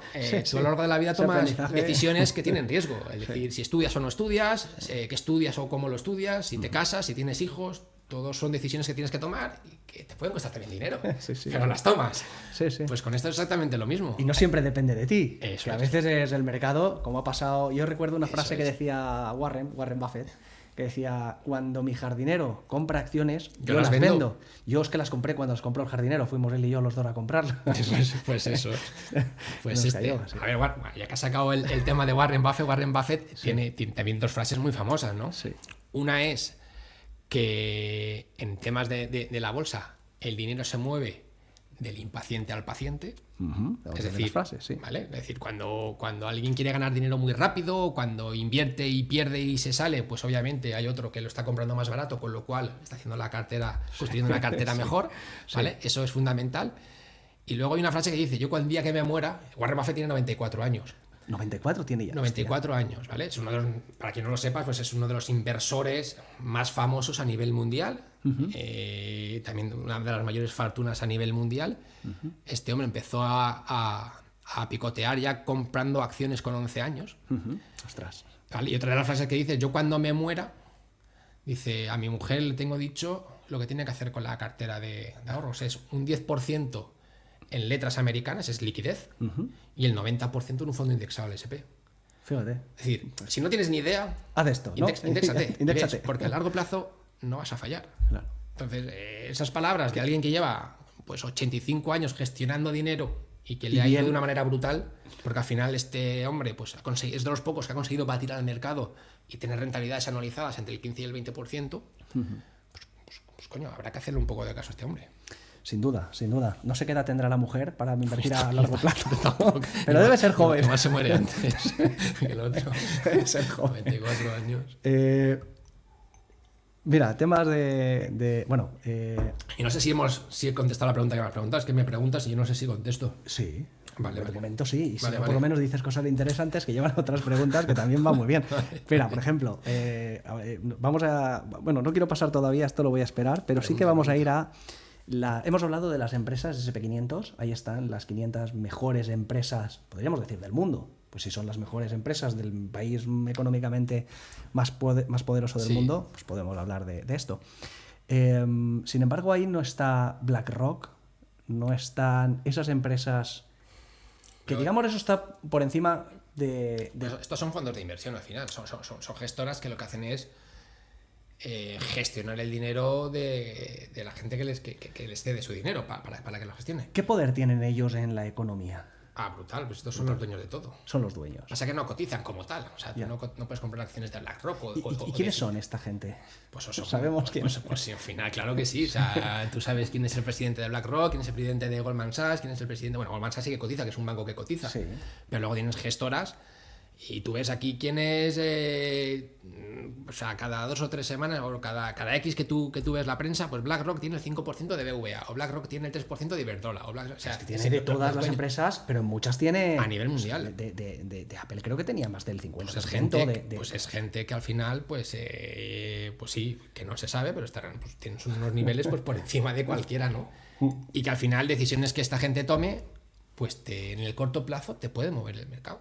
Sin duda. No tengo, Te lo no mueven, tengo ninguna ¿no? duda. A largo plazo, va a predominar que las empresas tengan beneficios. Si tú estás invirtiendo en empresas que ganan dinero, al final eso se va a traducir en el precio de bolsa. O sea, si tú tienes un precio de bolsa X y las empresas todos los años ganan más dinero, me da igual, un 5, un 10 o no sé qué, pero a largo plazo ganan, eso se va a traducir en la bolsa, que es los gráficos que yo te he enseñado. O sea, los gráficos suben porque hay prosperidad económica, porque las empresas ganan dinero. ¿De acuerdo? Pero claro, puede en algún momento que esta gente pues te tome decisiones y que te hagan moverte. Pero si al final tú inviertes aquí, yo no tengo ninguna duda de que al final las empresas pues van a seguir valiendo más en los mercados. Lo que se ha cumplido desde hace 300 años se va a seguir cumpliendo. Creo que estamos de acuerdo en esa premisa y por lo tanto ¿Por qué lo no? que hay es un Claro, crecimiento, ¿no? Claro. Vale. El ¿Crees mundo que crece. el hecho de que Trump haya ganado las elecciones va a suponer un crecimiento económico? Empecemos a hablar de política. Nos puede- Empecemos a hablar de política y nos calentamos. Influye, ¿no? Un poco. A ver, Yo no sé si... Influye, no, da igual. Si estás más en republicano o en demócrata, ¿no? Al final, lo que ha hecho Donald Trump y desde su elección, ¿vale? Pasó en el 2016. Sí. Ahora vuelvo con ahora, ¿vale? Pero en el 2016 Y te recuerdo, habían dos acontecimientos que pensaba que nadie pensaba que iban a pasar, que fue el Brexit y la elección de Donald Trump por primera vez. Pasaron las dos. Pasó el Brexit, que hizo que los mercados cayeran, pero al poco tiempo se recuperaron y salió Donald Trump. Y decían que si salía Donald Trump, es que esto se iba al traste, que esto iba a ser la locura, porque este tío está loco. El miedo. No sé qué. Vale. Los futuros americanos empezaron al día siguiente cayendo, el mismo día terminaron en verde. O sea, para que te hagas una idea. Y desde ahí, los 4 años de Trump pues, fueron muy buenos en bolsa. O sea, este hombre al final lo que ha dicho para las economías americanas, y por eso digo que más todavía Standard & Poor's o el S&P, quiere hacer, digamos, pues bajar los impuestos de sociedades, bajar la regulación, fomentar, o sea, American First. Pues es lo que quiere hacer. Es verdad que eso luego puede tener otras implicaciones, como puede aumentar la inflación, pues hay que ver qué pasa con la deuda, pues, en la economía americana, hoy todas las economías desarrolladas, o casi todas, pues tienen problemas con deuda, ¿no? Sin duda. Con la deuda. Sí. Pero yo creo que va a favorecer a las economías, a las empresas americanas, sí. De hecho, desde que él fue elegido presidente ahora, digamos, el sector que mejor se ha comportado en bolsa han sido las small y mid caps, o sea, empresas pequeñas y medianas americanas, que han hecho una remontada desde que este hombre fue elegido brutal, incluso más que las grandes tecnológicas, han funcionado mejor en estas 3 semanas. Tiene previsto bajar impuestos y creo que también tipos. Bueno, los tipos no los decide el banco, pero los tipos no lo decide él, los tipos lo decide la Reserva Federal. Pasa que es verdad, esto es como todo, que al final influye, ¿no? todo lo que se supone que tiene que estar independiente de la política está politizado, ¿no? Sí. Pero los tipos en Estados Unidos, a diferencia de Europa, la Reserva Federal, que es el Banco Central Americano, tiene, digamos, como 2 objetivos. Uno es controlar la inflación y el crecimiento económico. En Europa solamente es controlar la inflación, el crecimiento económico es como que nos da igual, ¿vale? Entonces, ¿qué es lo que va a pasar? Estados Unidos, al igual que en Europa, pero en Estados Unidos fue de manera más agresiva, con el COVID se inyectó dinero, como hemos hablado antes, vino la inflación, y tú para bajar la inflación, el mecanismo que tiene el Banco Central es subir los tipos de interés. Y los tipos de interés estaban en 0. Pues del 0 subieron al 5,5 en cuestión de un año y poco. Es decir, una subida brutal. Sí. ¿De acuerdo? Entonces, lo normal es que si ahora esa inflación, que eso ha servido para controlar la inflación, y la inflación en Estados Unidos ya está cerca del 3%, en los niveles del 2,5-3%, pues lo normal es que los tipos bajen. Y de hecho, desde antes del verano pues han empezado a bajar. ¿Hasta dónde van a bajar? No hasta donde quiera Trump. No, claro. Pero hasta que vean un poco, obviamente, si tú ya no tienes una inflación, si el crecimiento del país pues tampoco es muy boyante, pero creces, y la inflación está bajando, pues tampoco tienes interés de tener tipos al 5,5. Pues igual los tipos pues se te van al 3, 3,5, pues por allá un poco. Hablo en Estados Unidos. De hecho, entiendo que una de las claves para que exista un crecimiento económico es fomentar el gasto, cosa contraria a subir los tipos. O sea, al final, si tú quieres fomentar el consumo y la inversión. Quiero decir, yo entiendo de nada. Vicente, yo no sé de nada. Pero entiendo que cuando tú subes... El gasto lo que hacemos aquí en España, aumentar el gasto. Sí, sin duda. Pero no sabemos en qué. A ver, yo lo entiendo de la siguiente manera. Corríjame si me equivoco, ¿no? A ver, tu economía tiene una inflación muy grande. Sí. Por lo tanto, tú subes el precio del dinero. Con eso provocas que la gente gaste menos porque no puede, y por lo tanto frenas el crecimiento económico. Frenas la demanda. Si tú haces lo contrario, es decir, si tú fomentas que haya gasto, entonces lo que consigues es crecimiento económico. Así es como más o menos... Es un poco en resumen, al final, para que la gente lo entienda. Sí. Tú sí lo que quieres es que la economía pues, está en declive o en declive o está en recesión o no creces, que eso se mide por temas de PIB, pues tú tienes el Banco Central y el mecanismo que es tipos, ¿qué haces? Bajas los tipos, los pones a 0. ¿Para qué? Pues para que la gente la empresa si quiere financiar un proyecto nuevo, pues prácticamente no le cueste dinero, si te quieres comprar una casa no te cueste dinero, si te quieres comprar un coche, pues los préstamos sean más baratos. Eso es bajar los tipos de interés para fomentar el crecimiento y la economía. Y al revés, si tú quieres drenar un poco y dices, oye, la inflación es muy alta, la gente está desbordada, tal, no sé qué, pues voy a frenar. Pues lo que hago son 2 cosas: retirar dinero en circulación y subir los tipos. Encarezco los préstamos, la financiación a las empresas, todo esto para que frene un poco y se frene la inflación. Esto es la teoría. La verdad es que muchas veces la inflación viene y también viene por otras cosas ajenas, que porque subas los tipos la inflación no te va a bajar. Claro. Es decir, A ver, sí que es verdad que es una de las cosas que yo creo que más marcan esto, pero luego uno de los problemas que creo que existen es que no es algo inmediato. O sea, desde el día en el que el banco dice esto lo hago, el Banco Central, hasta que eso tiene un efecto sobre la población, pasa mucho tiempo. Pues lo hemos visto ahora. O sea, los tipos empezaron a subirlos al final. La inflación vino en el año 2000. O sea, el COVID fue en el 20. empezaron a inyectar dinero en el 2021, la inflación fuerte la tuvimos en el 22. Y empezaron a subir tipos y volvemos a tener inflaciones cercanas al 2 o al 3% en el 2024 o 25 que estamos ya, como aquel que dice. Es decir, pues al final, el que llega a la economía real, pues tarda, y cada vez, pues no sabemos, entre 1 año y 2 años te puede tardar. Bueno, veremos lo que pasa ahora con Trump. Yo no sé, me da la sensación de que es buen momento para empezar a invertir. Bueno, empezar, yo siempre digo que empezar a invertir siempre es bueno. Siempre es bueno, es ayer. Es ayer, es ayer, ¿vale? Y luego hay otra cosa, es decir, cuando a veces te sientas con gente o con gente que acumula un patrimonio que tiene y dices, no, vamos a invertir, no, pero ahora es conforme está todo, tienes una guerra, tienes otra guerra, tienes Trump, tienes no sé quién. Siempre hay cosas, tío. Siempre hay cosas, ¿vale? Y yo siempre lo digo, es decir, yo te digo, empecé a dedicarme al mundo de la banca privada en el 2008. Y desde 2008, por recordarte algunas cosas, fue 2008, una de las mayores crisis que hemos tenido, que es la quiebra de Lehman Brothers, ¿vale? Subprime, todo el tema de las hipotecas, historias.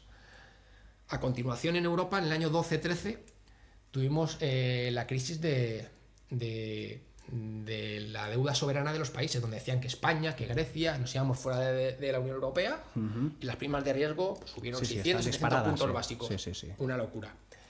Luego tuvimos en el año 16, como te he dicho, el Brexit. Tuvimos Trump.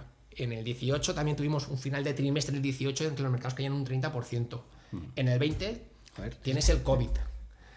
Que al final tienes el COVID, pero el año 20 fue un año espectacular para la renta variable. Ajá. Porque tuvieron una caída desde febrero a marzo, abril brutal, pero luego recuperó hasta diciembre. Sí, cierto. Hizo una V perfecta. Y sin embargo, luego en el 2022 fue un año muy malo, donde los índices cayeron cerca de un 25, un 30%, la renta fija también cayó un 15%, la renta fija, que luego, si tenemos tiempo, explicaremos qué es, que se supone que es fija, pues te cae un 15%. Claro. No sabes dónde meterte.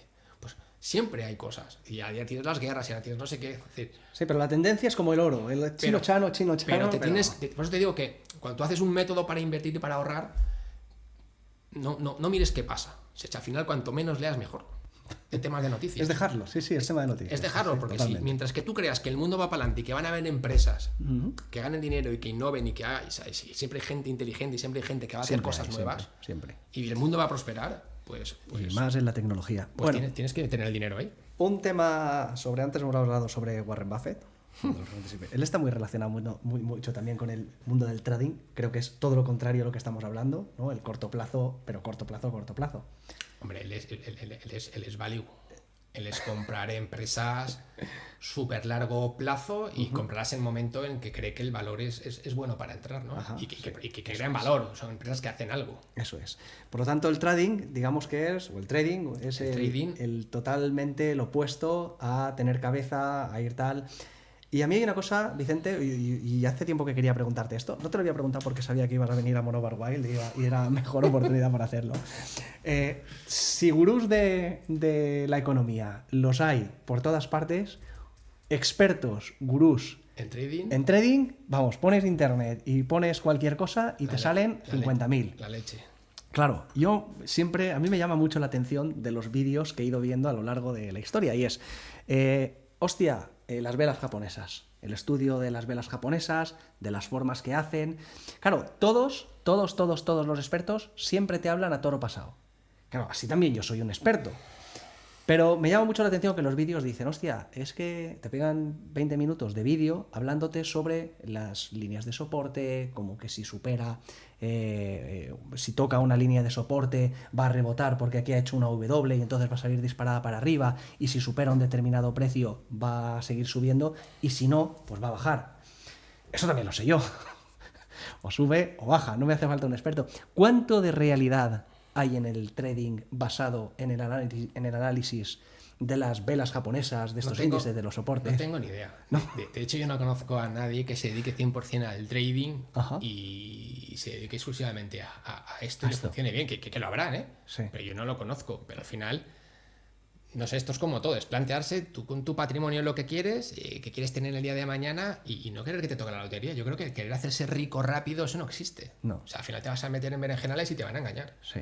Entonces, esto es cuestión de tiempo, de metodología, de saber lo que tienes y de ver las empresas. Es decir, una empresa tiene que prosperar y a lo mejor hay empresas que tardan en prosperar 5, 6 o 7 años. Claro. Y si tú crees en ella y inviertes, pues tienes que esperar 5, 6, 7 años. Claro.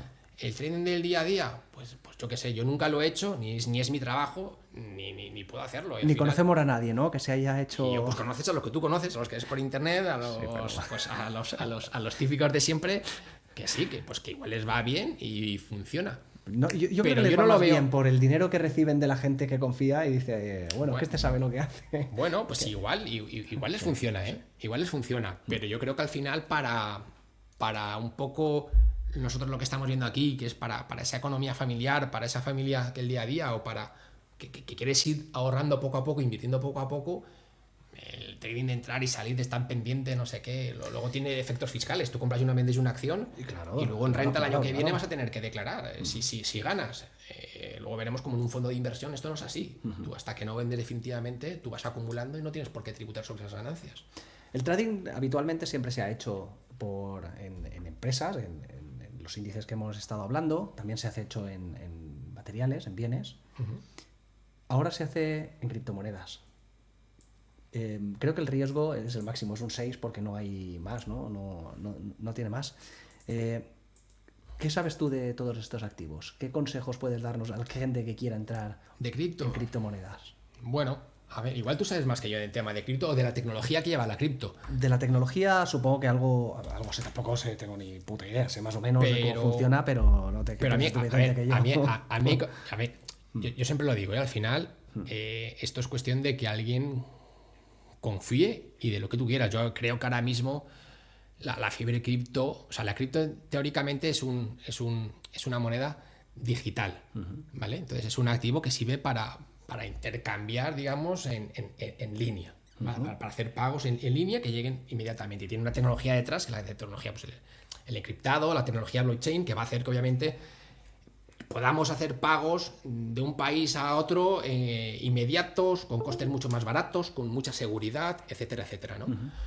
Pero también tiene, para mí, unos riesgos elevados, ¿no?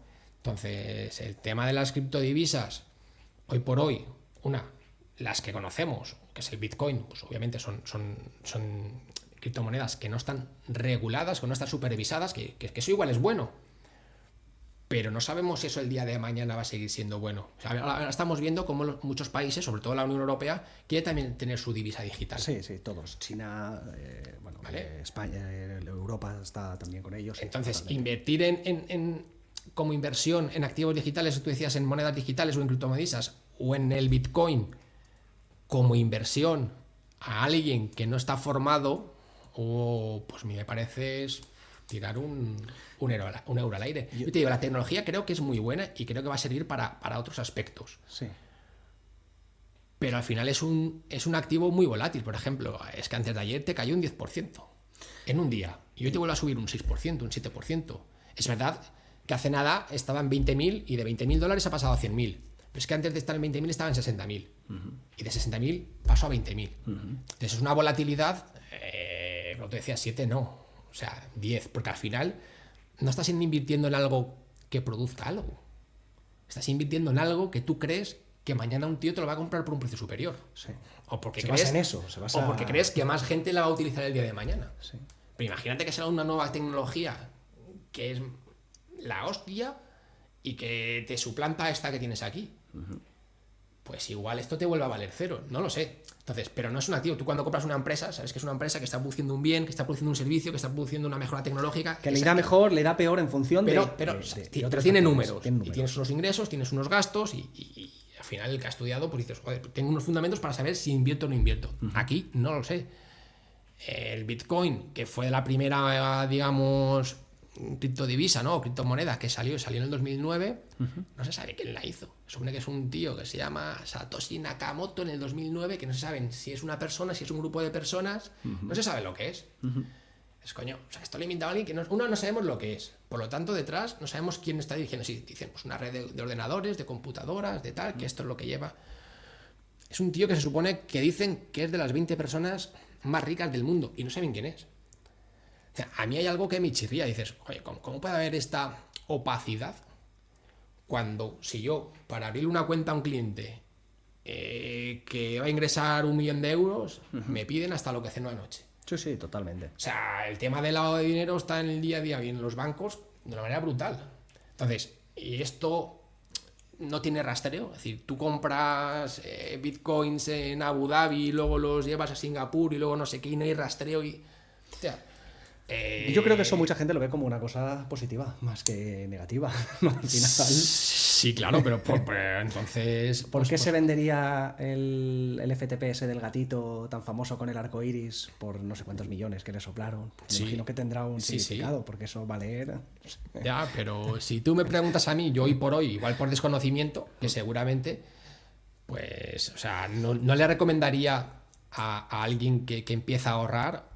No, desde luego no es una cosa, o sea, para decirle, oye, tú estás ahorrando, tienes 5.000, métete en Bitcoin. Mete en Bitcoin, es lo que no haría. Los bancos hoy por hoy no lo ofrecéis.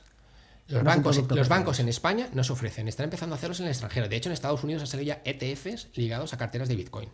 Y la gente puede comprar un ETF ligado a una cartera de Bitcoin, que tiene más sentido. Claro. Tú si compras ligado a Bitcoin, no, ligado a una cartera de criptomonedas. Bitcoin es una, sí. Pero sabemos que hay muchas más. Está el Ethereum, el no sé qué, no sé cuántos, pues todas estas. Más de 10.000 fue hace Entonces, un año. O sea eso pues tiene más sentido porque diversificas, no te la juegas a una. ¿Vale? Pues eso en Estados Unidos, pues ya han salido ETFs ligados a eso. Con lo cual, oye, pues se puede invertir en Europa.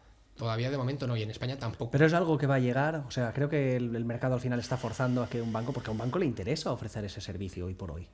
Le interesa, ese no, producto. Es que no lo sé.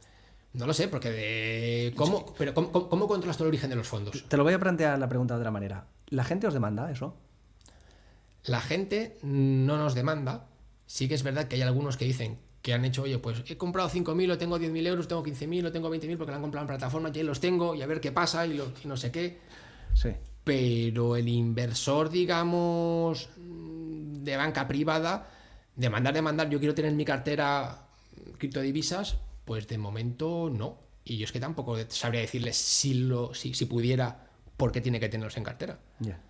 Dímelo tú, es decir, ¿por qué? Porque creo que mañana alguien va a ofrecerte más por ello, porque creo que mañana esto va a ser en teoría Bitcoin, el sistema de pagos que vamos a utilizar todos. No creo que vaya por ahí. A ver, Bitcoin al final uno de los valores que tiene es que esté limitado.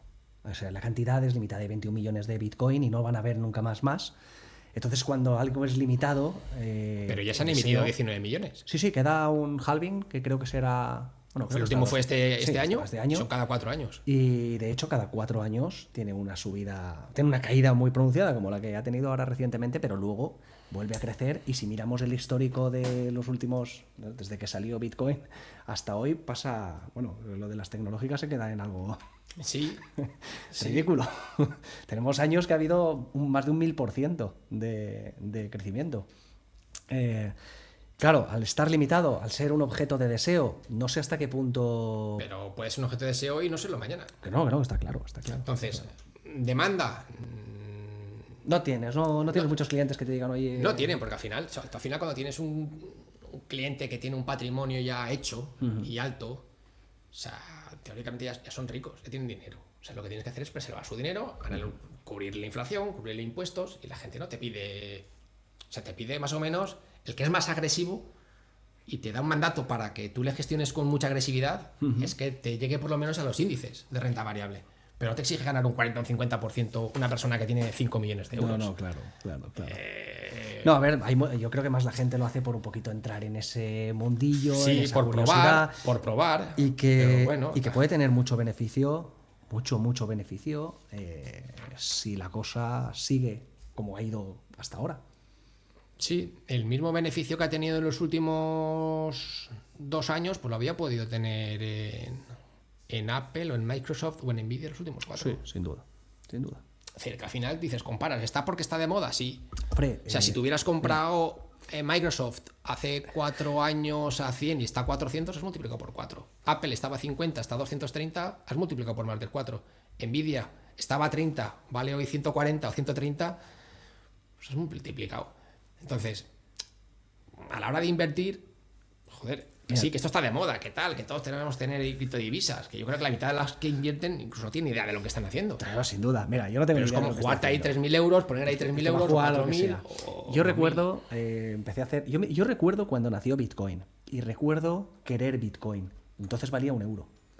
El tema es que yo no supe comprar. sabía cómo se hacía y Claro. lo dejé pasar. Una lástima, Eso porque, pasa. macho, hubiese gastado 50 euros, probablemente los hubiese vendido cuando valía 500. Pero bueno, Seguro. seguro. Seguro, Como hay casos, sabes que aquí hay casos donde hay gente que vendió en 25.000 Bueno, todo. las primeras transacciones se pagaron por 2 pizzas, creo que fueron Sí, sí, eso es 15, memorable. 15 o 20 bitcoins. Pues Sí, imagínate sí, lo que sí. valdría ahora las 2 pizzas. Pues mira, yo, en ese momento hace ya mucho, ¿no? Pero después cuando volví a estar de moda y tal, hostia, pues fíjate el Bitcoin, ¿no? Y yo recuerdo que entonces ya tenía una pequeño, para ir moviendo por ahí en Binance, para divertirme. Y resulta que salían las meme coins. Eso era el hazme reír, ¿no? ¿A quién se le ocurre, cojones, meterse en un meme? Y recuerdo que salió una que se llamaba... la del perro, tío. Dodge no. Shiba... Salían la de Shiba Sí. y la otra era la de la Kita, ¿no? ¿Cómo era, tío? Una de un perro. Yo creo que era Shiba. Hostia, era un meme coin de estos. Además, el logo es el perro, la foto del perro con la lengua fuera. Que dices, tío, esto no es serio, ¿no? Justo salir, tío, salió en enero, no se me olvidará jamás, tío. Salió en enero después de Navidades. Y yo pensé, le meto, esto es una mierda. Y además lo hablábamos entre todos. Tú fíjate, la gente está gilipollas, ya meten cualquier cosa. Pues en diciembre, si hubiese metido 500 euros, hubiese tenido 2,5 millones. No sé, no he calculado el porcentaje. Tampoco me he arrepentido, tampoco me he dado cabezazos, porque al final la decisión la tomas. Pero fíjate hasta qué punto puede llegar una cosa absurda a acabar dándole... Luego se pegó la hostia, obviamente, cuando empezó la gente a decir, hostia, que esto sí que tira. Se pegó una hostia brutal. Pues cuando eso pasa y gente le mete más dinero, al final te cogen a más gente. O sea, al final estos... Yo creo que sí, que tremendo, puedes pegar un es pelotazo. tremendo, pero es muy difícil. También muy puedes difícil, es echar una el lotería. euromillón y que te toque. Correcto. Pero se ven crecimientos, o sea, todos los días, o casi todos los días, en las criptomonedas ganadoras, perdedoras, ves crecimientos del 5.000, del 2.000, del 3.000% en cuestión de un día y medio. Y para arriba, para abajo. Para arriba, para abajo, sí. Para arriba. De hecho, tú sueles darte cuenta cuando está el crecimiento del 5.000 y dices, hostia, voy a ver. Porque es que te digo una cosa, lo ves en más 5.000 o en más 2.000, ¿vale? Y dices, hostia, yo ahí no meto. Pero es que a veces se va a 2.000 más. Pues es lo que suele pasar. ¿Qué pasa? Es lo que suele O que pasar. igual lo metes y te pegas la hostia. Bueno, vamos a avanzar. Hemos hablado de muchos conceptos, pero de otros nos los hemos dejado fuera. De muchos conceptos me refiero a que hemos hablado de inflación, que hemos dado una explicación un poquito de lo que es. Sí, Hemos hablado de tipos de interés, que también Sí. hemos dado una explicación. Yo tengo aquí algunas anotadas que... Sí, antes que yo creo que Sí. de la inflación hemos hablado, pero no, Sí. yo haría un matiz, ¿no? La inflación yo creo que le llaman el impuesto silencioso, ¿vale? Porque yo creo que esto lo sabemos todos. ¿Por qué hay que ahorrar? Yo creo, lo tenemos claro, porque si queremos el día de mañana tener una hucha, pues, o un colchón, pues tenemos que ahorrar sí o sí, Sí. el que pueda. Pero luego ese ahorro tiene que invertirse. ¿Por qué? Porque ese ahorro simplemente como ahorro en la cuenta corriente, al final se deprecia. Es decir, de media normalmente solemos tener una inflación, ponle entre el 2 y el 3%, vamos a acabar el 3%, ¿de acuerdo? En 10 años, esa inflación del 3% es un 30%. ¿Esto qué implica? Que si yo tengo 100.000 euros y los tengo en una cuenta corriente, ¿vale? Y yo puedo comprar con esos 100.000 euros una cesta de la compra equivalente a 100.000 euros, pues la puedo comprar hoy.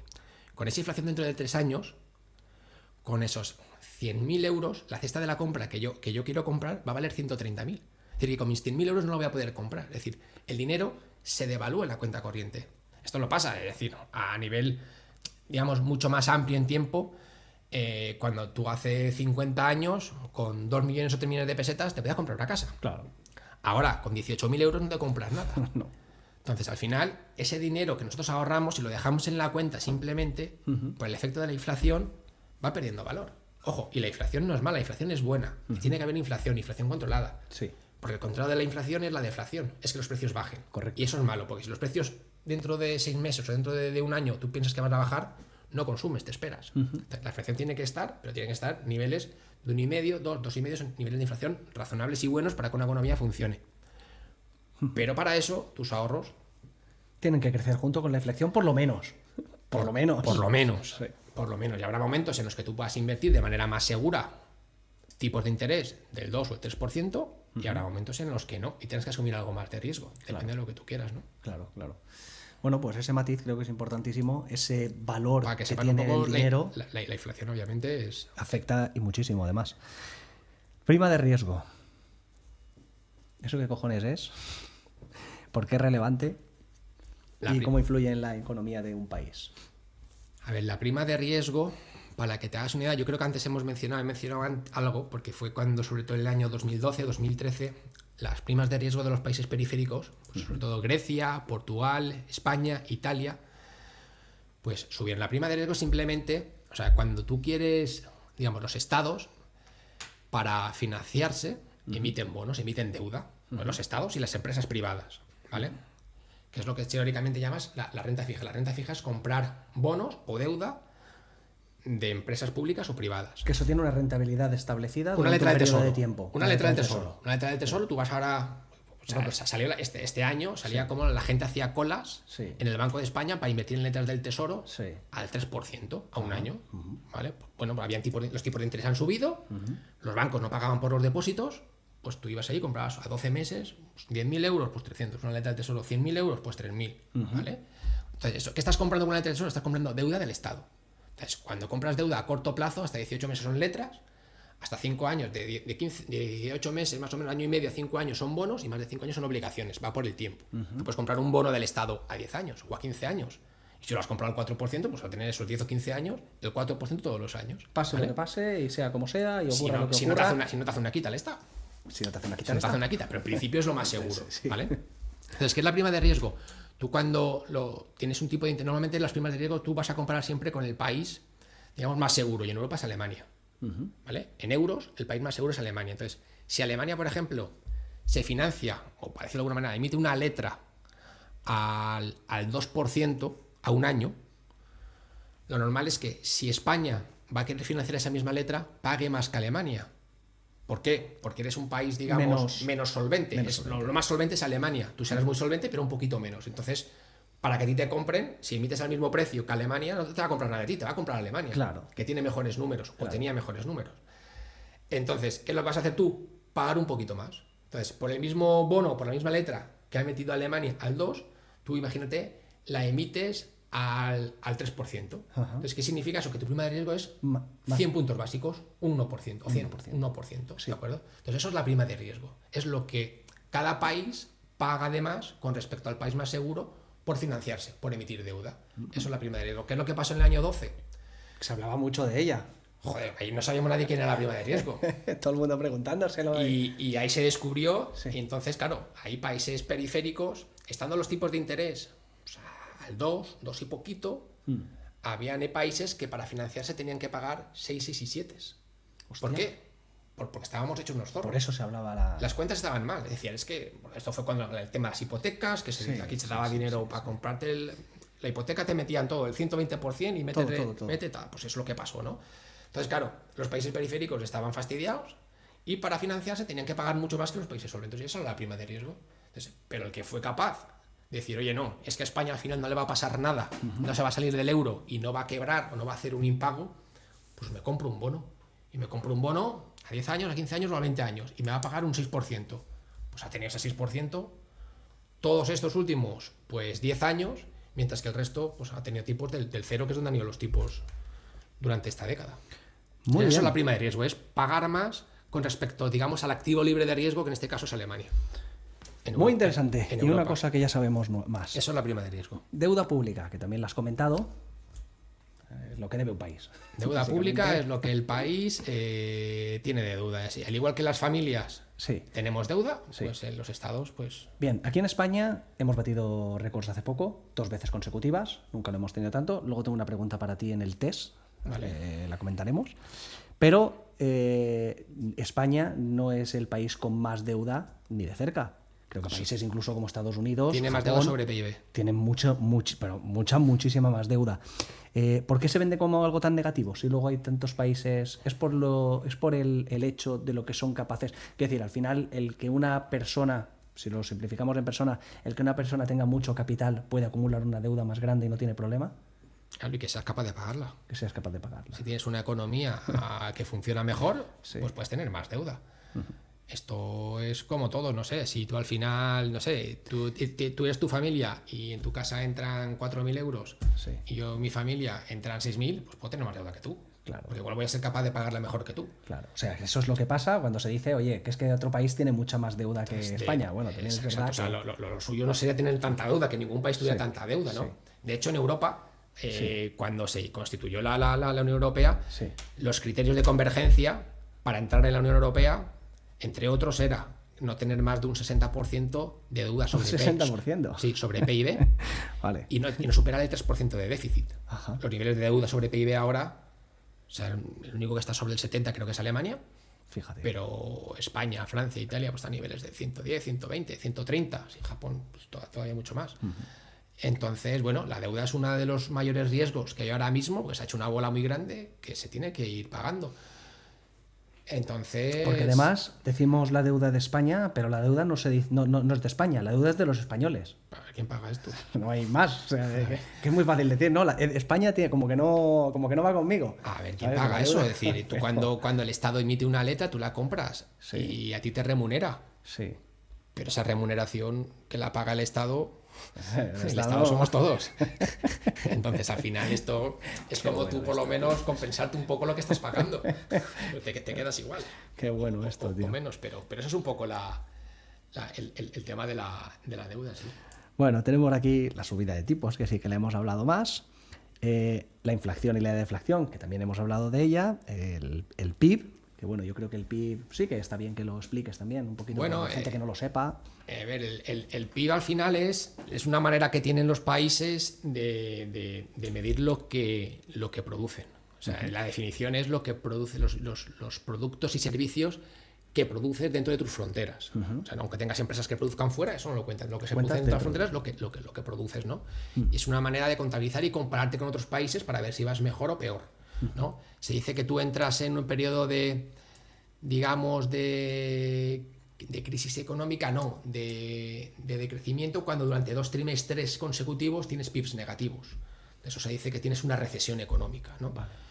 Ahora mismo estamos creciendo a tasas positivas, en España se está creciendo incluso por encima de la media de la Unión Europea. Sí. También es verdad que venimos de niveles más, De uno de los que más países más ha sufrido. más ¿cierto? bajos, Sí. pero se está creciendo. Entonces el PIB al final lo compone el consumo de los hogares, la inversión que hacen las empresas en bienes de equipo, etcétera, el gasto que se hace en infraestructuras, en sanidad, en educación, y luego exportaciones menos importaciones. Entonces todo eso al final te da un volumen que tú dices, oye, pues he crecido más, he producido más que el año pasado o menos, y en comparación con el resto de otros países, ¿cómo voy, no?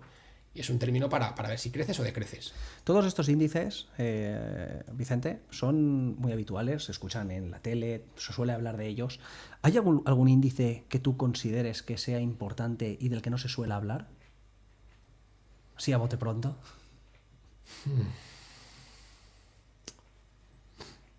No, Son los índices principales para hacerte una idea de estos son cómo- los índices y son los índices para comparar.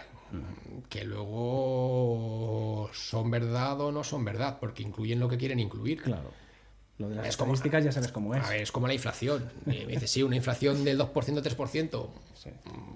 No tienes en cuenta los impuestos, si me han subido la renta, si me han subido la contribución, si me van a subir la basura. Eso no me lo está metiendo la inflación. Y para mí es un encarecimiento de mi día a día. Fíjate. Entonces, pues los índices están por ahí, están hechos, están definidos, pues los calcula quien los tiene que calcular, los publican. Estadística. Pero aquí al final el índice que no se habla es el día a día.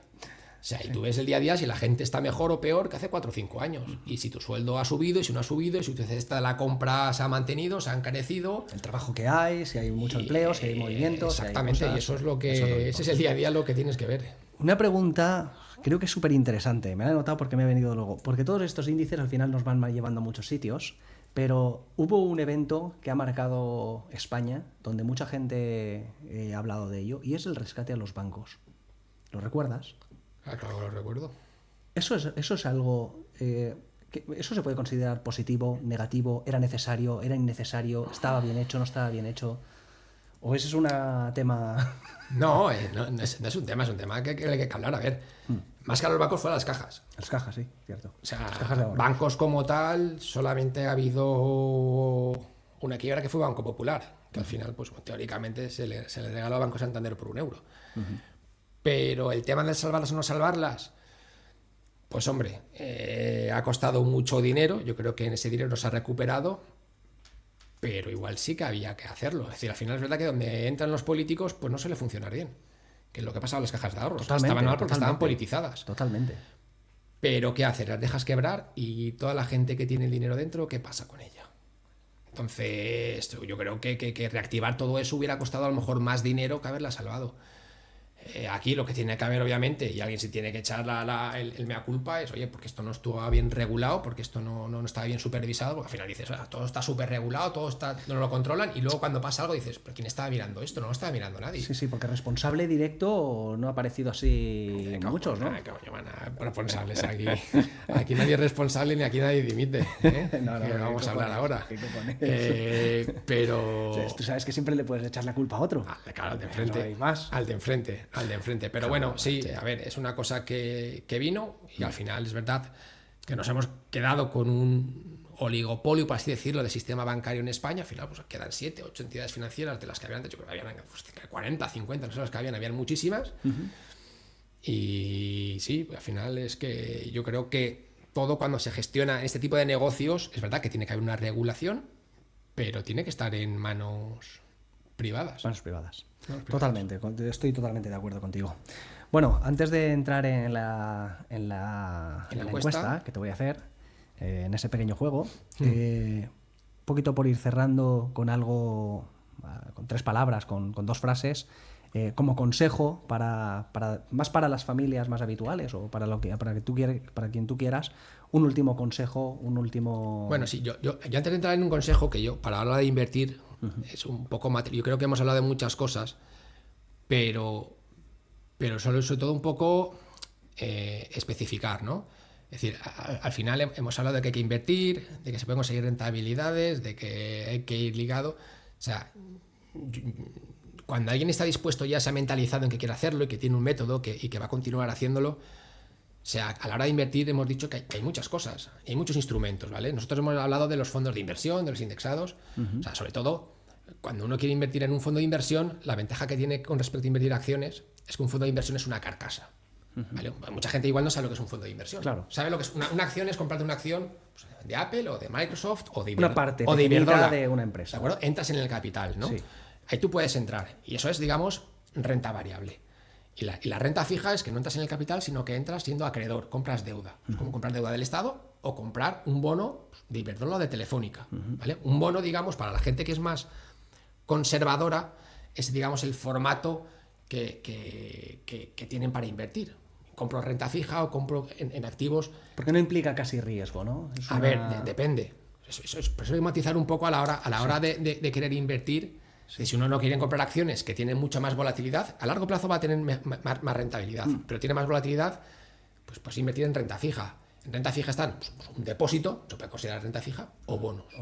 ¿Vale? O un plazo fijo también es. Un plazo fijo, sí, un plazo fijo. Y ahora mismo, pues el año pasado han habido pues esos depósitos al 3, todavía incluso remuneración de cuentas que algunas entidades online te pagan, hasta 50.000, hasta 60.000, pues te pagan el 2, 2,5, pues eso es una alternativa también para tener esa liquidez mientras consigues invertirla, ¿no? Hay algunas que tampoco te dan porcentaje, te regalan un iPad o una tele. Ya lo pagarás, ya lo pagarás. Aquí regalar no regala nadie. Bueno, eso te dicen que te regalo una tele. Ya lo pagarás.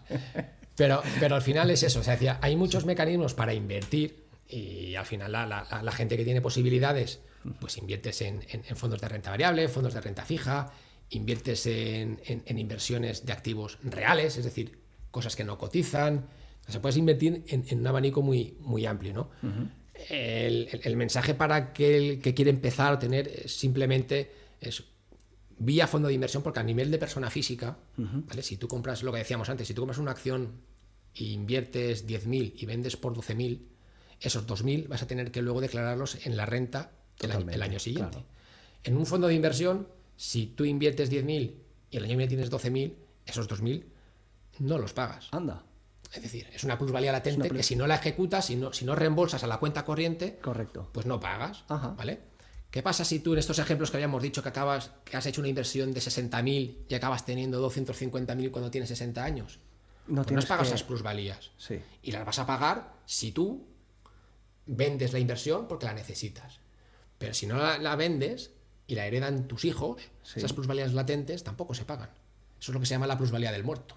Es decir, el heredero no va a pagar por esas plusvalías. Anda. Con lo cual, productos de acumulación que acumulen para el que quiera ahorrar es lo fundamental. Joder, qué bueno. ¿Vale? Y vía, sobre todo, eso, fondos de inversión. Fondos de inversión al final es mucho mejor que una acción porque diversificas. Y dentro de un fondo de inversión lo que tienes detrás son 30, 40 o 50 empresas. Con lo cual, tienes detrás un gestor que ya decidirá qué empresas poner o ver un poco, ¿no? Pero yo creo que el mecanismo para invertir es vía fondos de inversión para el que quiera ahorrar en largo plazo. A nombre de persona física es el mecanismo que tiene mucho sentido, obviamente, tenerlo en una cartera. Más que un plan de pensiones, más que un seguro, más hoy por hoy. Claro, si es que es la... Yo creo que tiene un inconveniente que es líquido. Sí. Que es líquido. Sí. Y que tú mañana te ves apurado y le puedes dar al botón y recuperarlo. Ajá, claro. Eso sería un error. Pero bueno, pues... pero no sé. por esas vías. Y luego, como consejos que me pedías, Sí. A la hora de invertir o a la hora de, pues yo creo que hemos hablado mucho de ello, es uno, intentar formarse o aprender un poco los conceptos básicos, yo creo que eso es fundamental. Dos, invertir siempre a largo plazo. Aquí, es decir, para invertir estamos hablando de 15 años, 20 años. O sea, tú puedes invertir para algo en concreto para 5 años, para 6 años, o sea, para que quiero cambiarme el coche, para que quiero cambiar no sé qué, pues puedes invertir.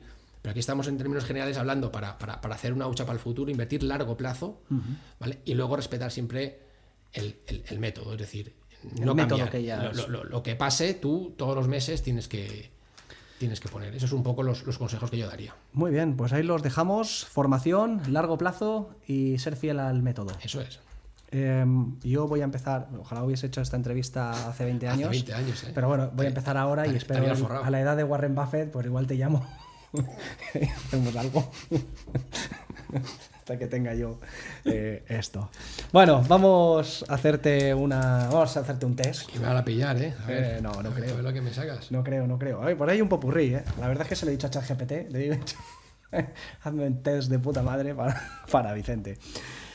No, pero son cosas que creo que tienen un mensaje para que la gente también pues tenga un poquito capacidad de reflexión y que sepa un poquito sobre números que manejamos habitualmente. Algunas seguro que las sabes porque ya las has mencionado. La primera es, yo te voy a dar la pregunta y te voy a dar 3 opciones. Coño, para que por lo menos me lo pones ahí. ¿Cuál es el porcentaje del PIB en España que representa el sector servicios? Y ese, me imagino que más o menos las respuestas pueden ser respuestas, joder. Un 20% del PIB, un 30% del PIB o un 70% del PIB. El sector servicios, el 70%. Sí, ¿no? Correcta. Sí. Además, sol y playa. Incluyendo el turismo y la hostelería, representa una parte fundamental de la economía española, destacando por ser el mayor contribuyente, un 70%. Es una auténtica barbaridad, ¿eh? Que el sector servicio, estamos hablando de lo que tú has dicho. Sol y playa, que el día que se nos vaya el sol. La productividad, el ser productivos, no hay mucho. A ver, yo creo que hay, o sea, España y en Europa en concreto tienen un problema. Está pasando en Europa con el tema industrial, con el tema de los coches. Totalmente. O sea, Lo que pasa es que ellos son un lobby muy poderoso y creo que están influyendo un poquito en las decisiones políticas a la hora de mover lo que tienen que mover. Tenía una pregunta de los coches, y creo que la he sacado porque digo, bueno. Quiero decir que los aranceles que no están poniendo prácticamente aranceles para el tema de coches como se está poniendo en otros productos, y te lo digo desde aquí, ¿eh? ¿Cuál es? Esta es buena, ¿eh?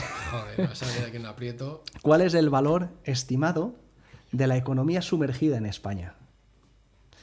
¿El 5% del PIB, el 8% del PIB o el 20% del PIB?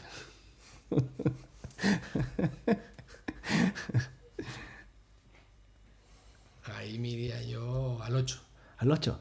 Es el 20. La respuesta correcta es el 20. El 20% del PIB. Sí, quería ser benévolo, pero es que... Estamos hablando de 190.000 millones de euros. Economía sumergida. Economía sumergida, ¿eh? Y que al final irá más. O sea, si al final cuando a ti te aprietan más con los impuestos y te aprietan más con todo, al final la gente se las tiene que ingeniar. No sé yo si el euro electrónico pondrá fin a estas cosas, pero me imagino que entonces tendrá más valor el Bitcoin. Si cabe. Bueno, no lo sé. O sea, será más difícil para algunos ocultar sus historias. No lo sé. Bueno, esta te la noto como fallada, a ver si aprueba, ¿eh?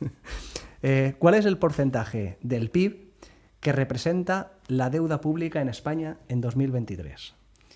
¿El 20%, el 70% o el 105%? Es una respuesta fácil, el 105. Esa te la sabías que la has dicho antes. El 105, pero este año ya está por encima. Este año ya está por encima. Estamos hablando de que en 2023 la deuda española era de 1.575... Perdón. 1.575.000 millones. 374 millones. O sea, 1,5 billones, un billón con B, de euros de los de aquí, no de los de americanos. No, de Estados Unidos. Los de aquí. Sí, está acertada. Bueno, ¿cuál es el porcentaje del PIB que representa el gasto público en educación en España? Joder, macho, preguntas. Tenemos el 4,2% del PIB, el 18,3% y el 22,5%. ¿En educación? Sí. El 4. El 4 es, sí. El 4, sí. El 4. Lo que estamos hablando. Es el gasto, este gasto es inferior al promedio de la Unión Europa. Europea. Vamos, y ya está. Lo dejamos ahí, para que la gente reflexione sobre... Joder, no macho, voy a... sí. Más cuestión de ser, ¿Son va 10? a ser más complicado que obtener el chisme ese. Me cago en la Oye, leche. no vas mal, ¿eh? Ya has acertado más bien, ¿eh? Estás Venga, acertado, tira, que no tira. lo he anotado. Venga. Se ha apagado la estufa y hace un frío que te cagas, ¿no? Se ha apagado, queda poco. Está bien, yo queda voy con poco el gas. jersey. 5, digamos por la mitad. ¿Cuánto porcentaje de la producción mundial de aceite de oliva proviene de España? Y las opciones son un 15% mundial, ¿eh? Un 20% o un 40%. 40. 40%. Joder, tío. No, Puesto, joder, esto... No sé, esto presenta oportunidades de inversión, ¿eh? España lidera la producción de aceite de oliva siendo responsable de casi la mitad de la producción global. Es una barbaridad. No sé dónde se consumirá más o menos, pero es una barbaridad. En Inglaterra se consume más la mantequilla. Sí. Pero bueno, aquí solo en 2 gachamigas te puede ir. Ya está, fuera. Bueno, 6. ¿Cuál es el porcentaje del PIB que se destina a investigación y desarrollo en España? Las opciones son el 1,24, el 2,5 o el 4%. El 1,24. Tío, sí.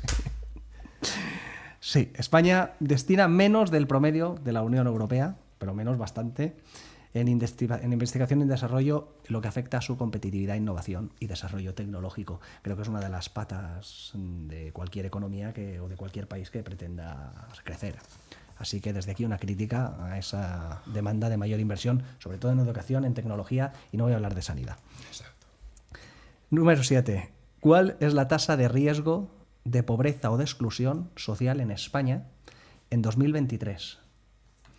Las respuestas son la tasa de riesgo, el 10,2%, el 20,2% o el 15,5%. 20. El 20%. El 20%.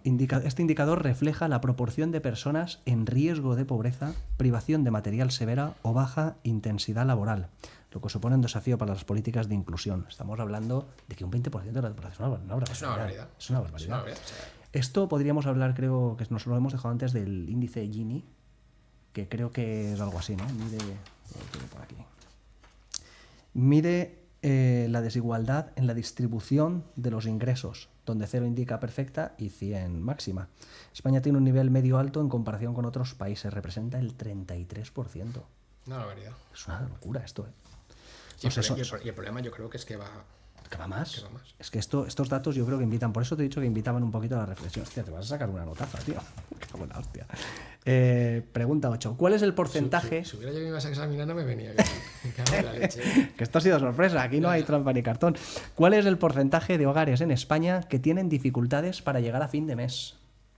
¿El 15%, el 25% o el 35%? 35. El 35%.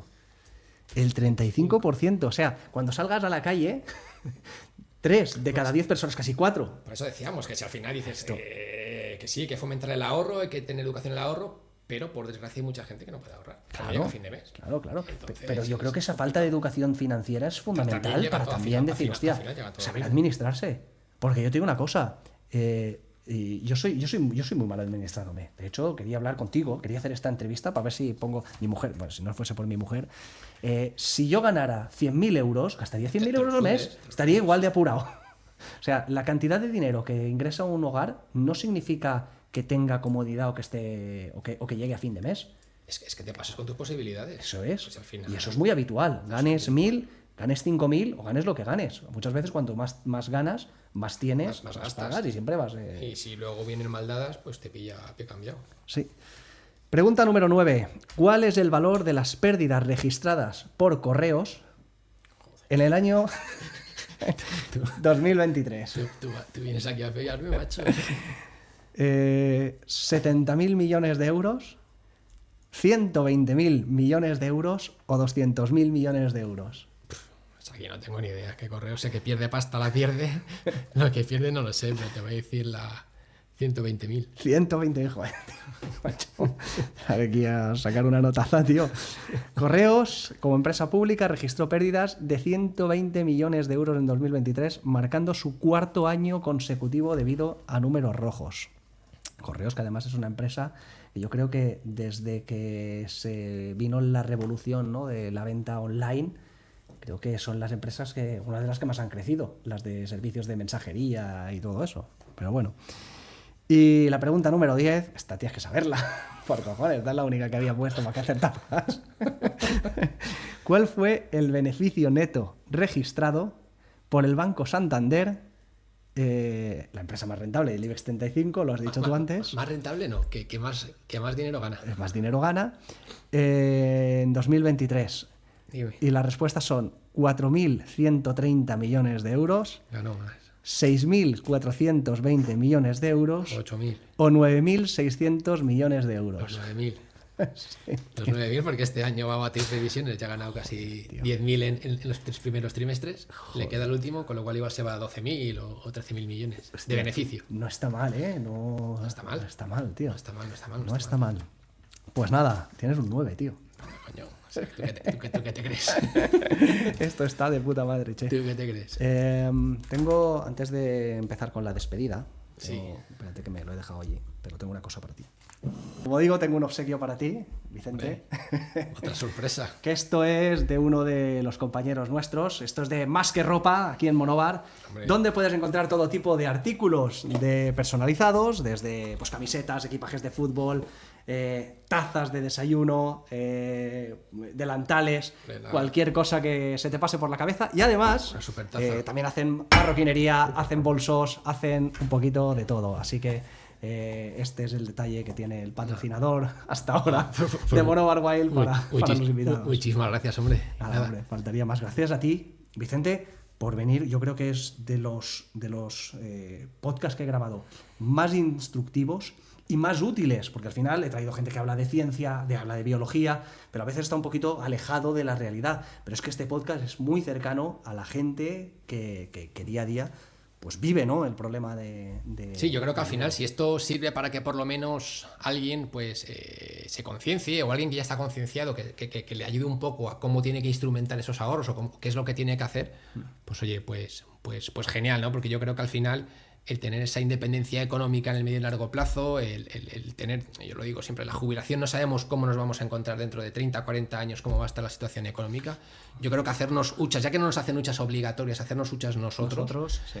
y aprender un poco y investigar, y yo creo que es algo que tendría que ser casi obligatorio. Totalmente de acuerdo. Casi obligatorio. Entonces, nada, si esto sirve para que alguien pues dé el paso, o por lo menos le enciendan una lucecilla o le coja un hábito, pues oye, pues encantado, y nada, y cualquier duda, pues oye, pues siempre estamos por aquí para resolver aquel que tenga dudas o que tenga alguna inquietud, pues oye, yo encantado. Yo tengo seguidores que tienen mucho nivel, sí. Que tienen mucho capital. Sí. Vicente, si alguno de estos que tengan, no sé, 40, 50 millones y quieren trabajar contigo porque te han visto aquí, han visto potencial, ¿dónde tienen que ir? ¿Cómo te localizamos? Joder, nada, aquí en Monobar, si aquí me localiza todo el mundo, ¿no? Yo creo que por aquí, si no es por uno por otro, que al final nos conocemos casi todos. Pero bueno, a nivel de trabajar, yo te lo he dicho, nosotros tenemos el despacho en Alicante, en la misma explanada, en el número 1, en el edificio creo que más simbólico que ahora hace 100 años, que es el edificio Carbonell, Sí. que es pues justo pues, donde está el Hotel Meliá y tal, pero la trasera, enfrente. Y nada, pero yo creo que al final aquí todo el mundo que está aquí en el pueblo, pues unos por otros me puede localizar. O sea que, Pues nada, encantado de ayudar a la gente. Yo creo que es un trabajo complicado, pero es un trabajo muy bonito, porque al final el poder ayudar a las familias, a las empresas o a las personas a que puedan cumplir sus metas en el ámbito económico, pues yo creo que es muy agradecido y es muy bonito. Es verdad que es complicado, que hay épocas complicadas y que no es fácil, pero es un trabajo que ayudar siempre a los demás pues siempre está bien, ¿no? Muy bien, pues nada, seas de Monóvar o seas de donde seas, si tienes unos millones que quieres invertir con cabeza, pues no pueden estar en mejores manos que las de Vicente Cabanes y ya sabéis dónde podéis localizarlo. Así que nada, Vicente, lo dicho, muchísimas gracias por haberme acompañado. A ti, hombre. Gracias a todos los que estáis aquí, los que habéis escuchado este podcast tan interesante. Y nada, simplemente recordaros que podéis ver este podcast en YouTube, por supuesto, y también podéis escucharlo a través de iVoox o de Spotify. Y como no, en nuestras redes sociales, tanto en Facebook como en Instagram, como en TikTok, podéis ver los reels, los vídeos cortos, fotos, cualquier cosa de información que vayamos teniendo. No olvidéis dejarnos comentarios, información que vosotras queráis decir, algo que queráis aportar, habladnos sobre Bitcoin, habladnos sobre inversiones, cualquier experiencia que hayáis tenido, todo siempre es más que bienvenido. Así que muchísimas gracias y hasta la próxima.